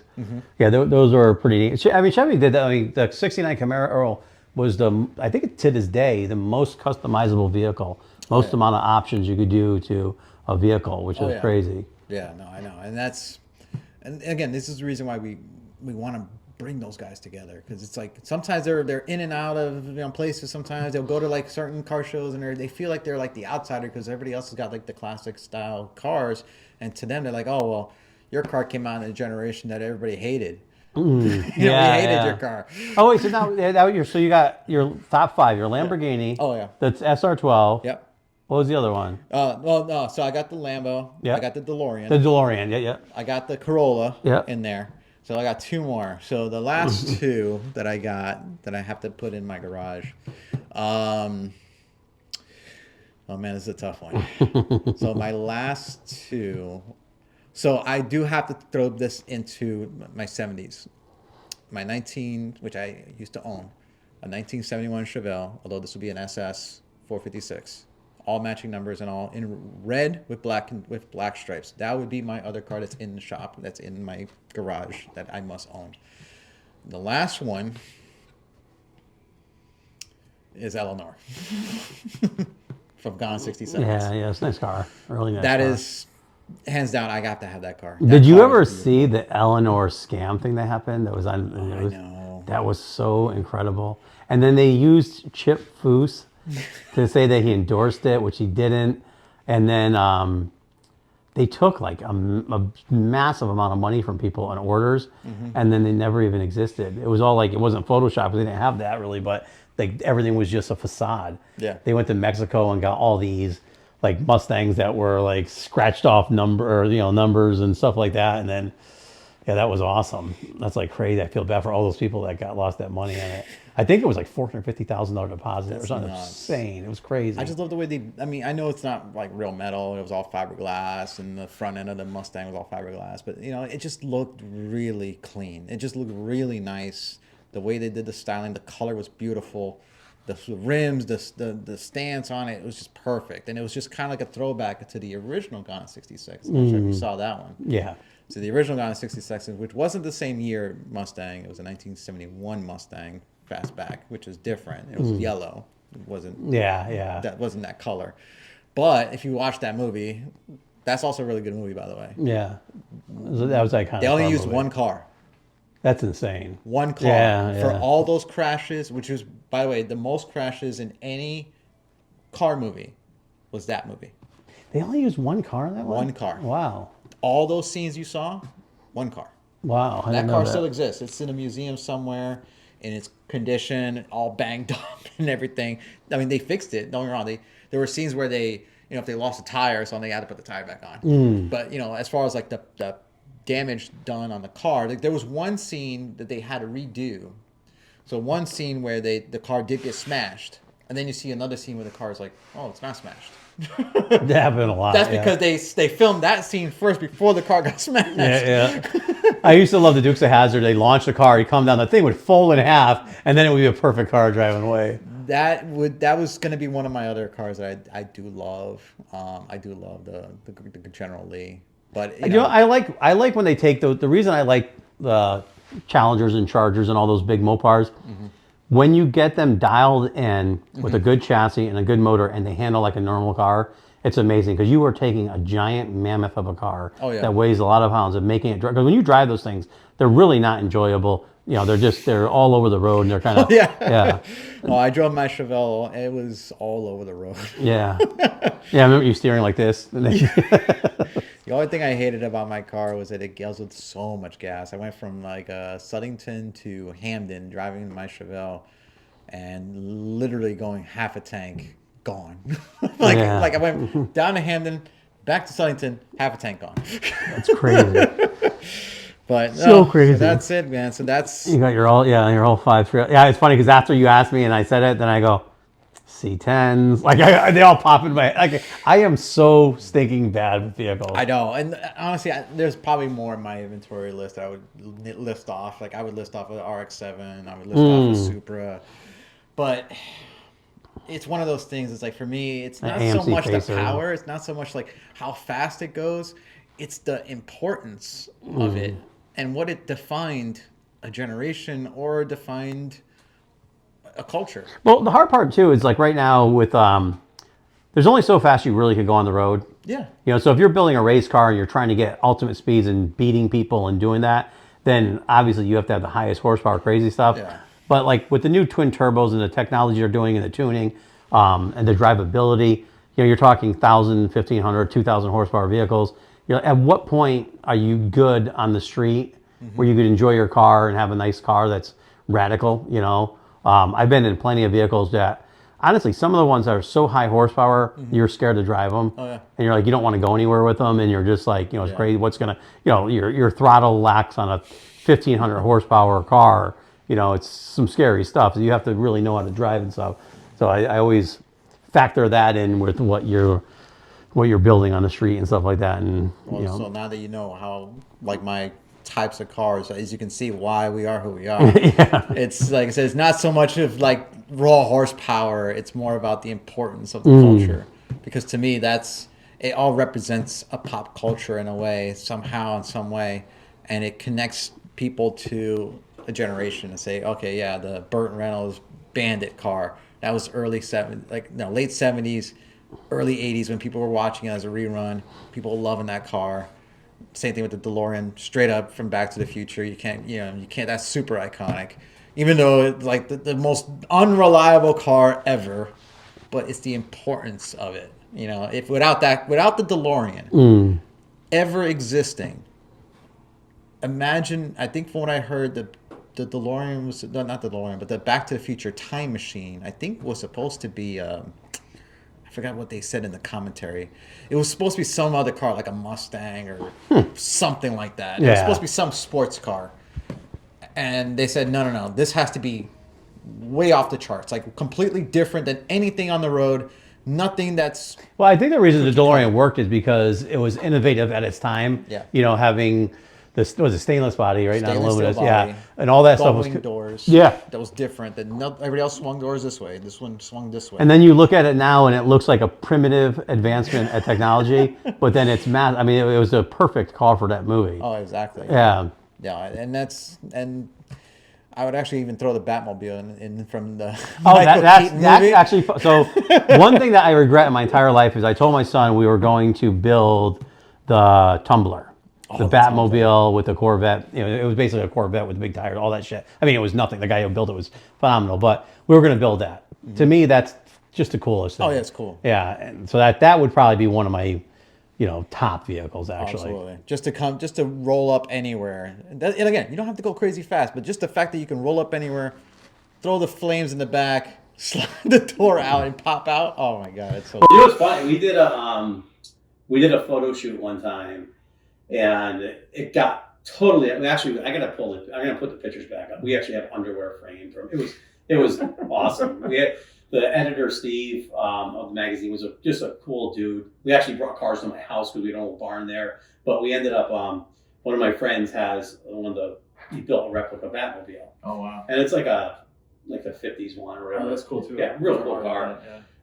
So I was breaking his stones because here we're doing the photo shoot of these hot rods, and it turns out that Steve told me one of the other editors of the magazine or whoever ran it is a Batman nut, right? So I told my buddy, I'm like, why don't we get this, bring it over? He's like, it's never left his house. He built this thing and no one's even seen it. So we get on the trailer, or we'll bring it over here, and people are screaming and cheering. And you're just going from Middletown to Durham. Mm-hmm.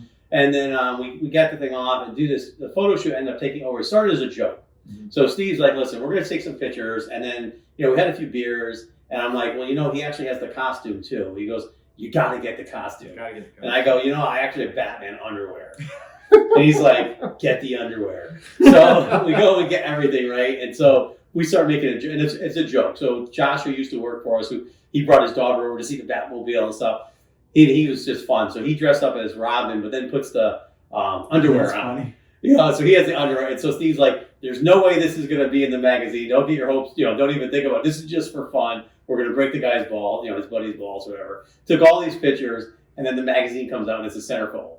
There's Josh standing in the underwear, as Robin, and then Pete was Batman with the vintage costumes and stuff like that. And it turned out to be, it's just it's amazing what the memory is that it makes for people. Exactly. When the car is iconic in a way where it brings back a memory or brings back a culture back. That's, to me, honestly, that's what puts a smile on my face when I see people see a car like that, or even if it's mine, and they go, dude, you actually have this. Oh my God. And I'm like, and they actually know what my car is. I'm like, wow, this is rare. You don't see a whole lot of people that actually know what this is. Yeah. And then they go, no, like your car is like rare as heck. And I'm like, it's an S12, right? The S12 chassis. I'm like, yeah.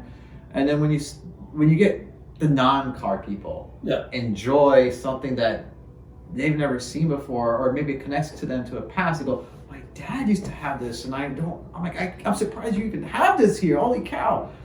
That to me speaks more volume than the one guy going, so what you've done to it? Oh, you've done that kind of suspension? Oh, okay, well, how about this? Well, you should have done that suspension instead, or you should have gone with this turbo instead. Yeah. It's like... it sucks because a lot of the car scene now is more a notch in the belt. It's like, right. I got the Lamborghini, now I got the Ferrari, now I got this. Let me do a quick Instagram video of each thing I have, show you what I financed, what I bought, what I'm driving around. It's totally the opposite of when you have something that, because like as you get older, to have that 2 seconds of memory. Yes. That I would kill the smell of my grandfather's Impala when we used to go for a ride. Just that feeling in that boat and getting car sick. That's the type of stuff that I think has so much more meaning to it. Mm-hmm. So that's why I really appreciate you guys with your club, because it's just the uniqueness is phenomenal, and it helps that it's in my generation. Well, yeah, no. And that's another thing too. We've connected with so many people from that genre of generation, and people that are into drift scenes. They love those type of cars like mine and RX-7s and Corollas. They're iconic to that sport. So even I had guys that come out with the sport drift cars, to our events, and they'll go, "Oh, my car's all beat the crap because I take it out racing." I'm like, dude, that's even better. Bring it. I want to see it. I want to see what you've done to it. I don't care. Hey, if you bring it out to the track, that's even better. People like to see that car do its thing. I mean, even if it's banged up, rusted up, whatever, man, bring it out. I want to see it. So we get a lot of enjoyment from people that feel kind of shy about that stuff. They're like, oh, well, my car's not going to win like the top prize or top mods or all this other stuff. I'm like, well, you never know. Bring it out. You never know. It's all about having fun. You know, we're not here to be like, oh, you don't. If your car's not modded, you can't come in here. Yeah. We're not about that. More of the culture. I mean, there's shows that are all about that stuff, and you're going to like the indoor shows. I mean, there's a lot of eyes, a lot of photographers. So yeah, people want to see that type of stuff. And don't get me wrong, you got to build like that. That's amazing. That's awesome. You know, it's a lot of dedication, a lot of money, a lot of time, and the fact that you can put all this stuff together in an older car, it's even better. But for the guys that just say, hey, I'm just starting, I'm still building it, I'm still working on it, and yeah, it's not perfect, but it's driving, it's working, and I'm like, that speaks volume, because I would guarantee you that people that even own this thing doesn't even have it driving and working. Well, you know the funny part about it, just getting people into the sport without go bankrupt over it, because one of the things when we first started our first YouTube videos that we did were us building, $500,000 big dollar cars, and it got really horrible views. And what my son has said, because it's not realistic. It's like, you can watch these things, but the average person isn't going to go out and spend $1 million on a car. It's like, so like most of us will work our entire lives and we'll build like a couple of things that we really enjoy. And when you could do it and have fun and have those memories, and that's, what it's all about. So I think, I love every aspect of it. The reason we got started the business originally was because I couldn't afford to build the cars that I wanted to build. Mm-hmm. So then we had customers do that, right. And then in working with people, like a lot of people hate people who buy it and don't build it and stuff like that. Exactly. But I love them because, they allow us to advance our vehicles and our skill levels. Oh, and creativity. It's phenomenal. And it's different. And for them to say, because a lot of these guys, like, some of our customers are these high dollar surgeons who their jobs are very important. Yeah. Life threatening jobs, but they'll take that money that they work very hard for and have no time for it, mm-hmm. and invest it into something that we're able to build so that they can just have that, when they have that 2 seconds of their own, mm-hmm. actually go out there and be like, this is, I feel it, I enjoy it. Exactly. So I think everything has a yin and a yang. Oh, of course. Yeah, exactly. And I appreciate what you guys do here too, because, everything from custom interior work, it's hard, especially in the older cars. You can't find half the stuff, especially in the 80s and 90s stuff. By the way, you guys are ever looking for 80s and 90s stuff for interiors, you can't find it. Yeah, it's. I tell you right now, 80s and 90s cars and the early 2000s are the hardest ones to do because when they did cash for clunkers, the cars were gone. Nobody's making anything. We went through wanting to get burgundy headliner material because like a lot of the G bodies are burgundy. It's all gone. Yeah. All the cloths, like our books. We used to have like, you could fill this entire room with shelves and we'd have books of everything you could have from all these materials. Now we have a little tiny cabinet. Yeah. Because everything's gone. It's gone. Yeah, it's crazy. So, yeah, don't bring any of your 80s and 90s cars to us. I'm like so tired of like getting caught in the middle of not being able to get parts. Mm. And it's just like, actually the last couple cars we did, because people are really trying to restore some of these cars, I would have to say, if you aren't committed to that car and want to spend time yourself, mm-hmm. you will spend so much money bringing it to a shop because the research you have to do to find this and the time it takes, it's a lot of money. So that's a part of the community now that's really good for people, the DIY guys who want to do it themselves, which our industry desperately needs. Yes. We need people to spend time in their garage, and like we were talking growing up, watching your father work on cars, helping them out do that type of stuff. And like you heard me say, Rick and I are always like, hold the fucking flashlight, idiot. That's the type of stuff that we need. God, you need more of that stuff. Yeah, you need more. Definitely go out there and definitely work on your cars. Post them up on YouTube. Don't hide the information. You know how to do something, share it out. The more information you share it out, the more people can actually build upon that, make it better sometimes. So just like with the S chassis, man, people that don't know anything about it, they go, well, I can't get parts for this. But you do know you can get the S13 parts and make some modifications and make it fit in our cars, right? And they go, what? Yeah, I'm like, it's out there. Good to be a part of like a club like yours too, where people are knowledgeable about that. So event-wise, now everybody got to meet Miguel, and now you know the Rad Stallions and how cool it is. Some of the events are a little bit away, so what I'll do is I'll repost some of the stuff, or if you want to come on in the future, closer to the events, we'll do something. Yeah, we'll definitely come out a little bit closer to the event and definitely showcase. Obviously, I'll probably bring out some of my cars if you guys want to take a look at what I'm talking about, and then showcase a little bit about more about the event, and even showcase some more builds that we have that will definitely come out. It'll be interesting to see. So now you got an event you said in 2 weeks up at next week actually. Oh, next week. Next week at Tint World in Manchester. Starts at 10 o'clock. I believe it's going to go to like 12 or 1. Come out, it's going to have food, we're going to have coffee.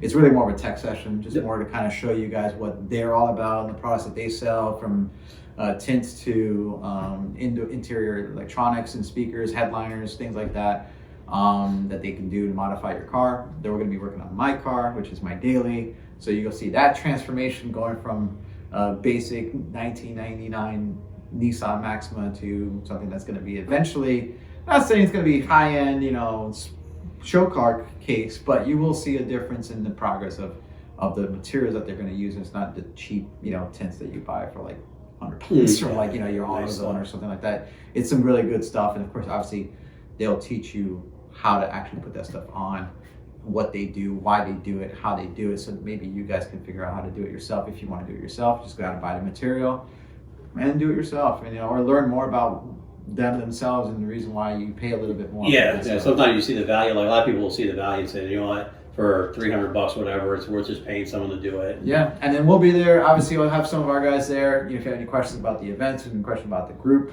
we'll probably even hand out some cool stickers that we'll hand out. I'll give you one as well for us here. And we'll have some merch out there for you guys if you want to purchase, feel free. We'll have some exclusive merch specifically for the Bring Back the Rad event that we'll be showcasing at the event. If you have any movie style cars, like with the Knight Rider, like I mentioned a few others, like A-Team, anything that's like movie style or a theme that kind of relates to the pop culture of the 80s and the 90s, let us know. Send me a message. Let me know what kind of car it is, because we're going to be showcasing those type of vehicles at the next event. Like I said, we had about 8 DeLoreans come out. I didn't know there was even 8 DeLoreans in this whole entire Northeast.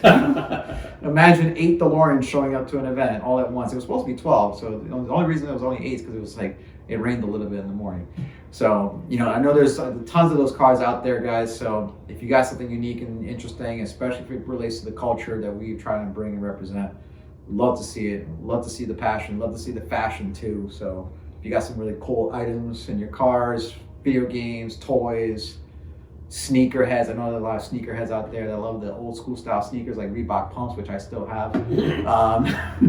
Some windbreakers. There's one guy that dressed up in a whole solo cup outfit. Fanny packs. There's tons of fanny packs.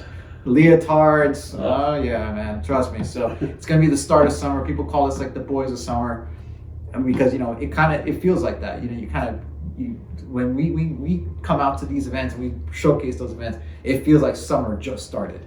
Yeah, because it's June, right? It's June. Yeah. It's the beginning of June. I could use that right now. I was the idiot who decided to put our podcast studio on the corner with no heat. There's like snow right here on the other side of this wall. We just got to put a palm tree out here, and you'll have like the whole 80s theme. I know. You'll be good. We're about to decorate your area for some 80s style over here. Don't worry, we'll get you going. Cool. So make sure to check them out. Check them out on, you got Facebook, Instagram, TikTok. And also our website on radstallions.com, and also our merch store on Etsy. So feel free to check us out and stay rad.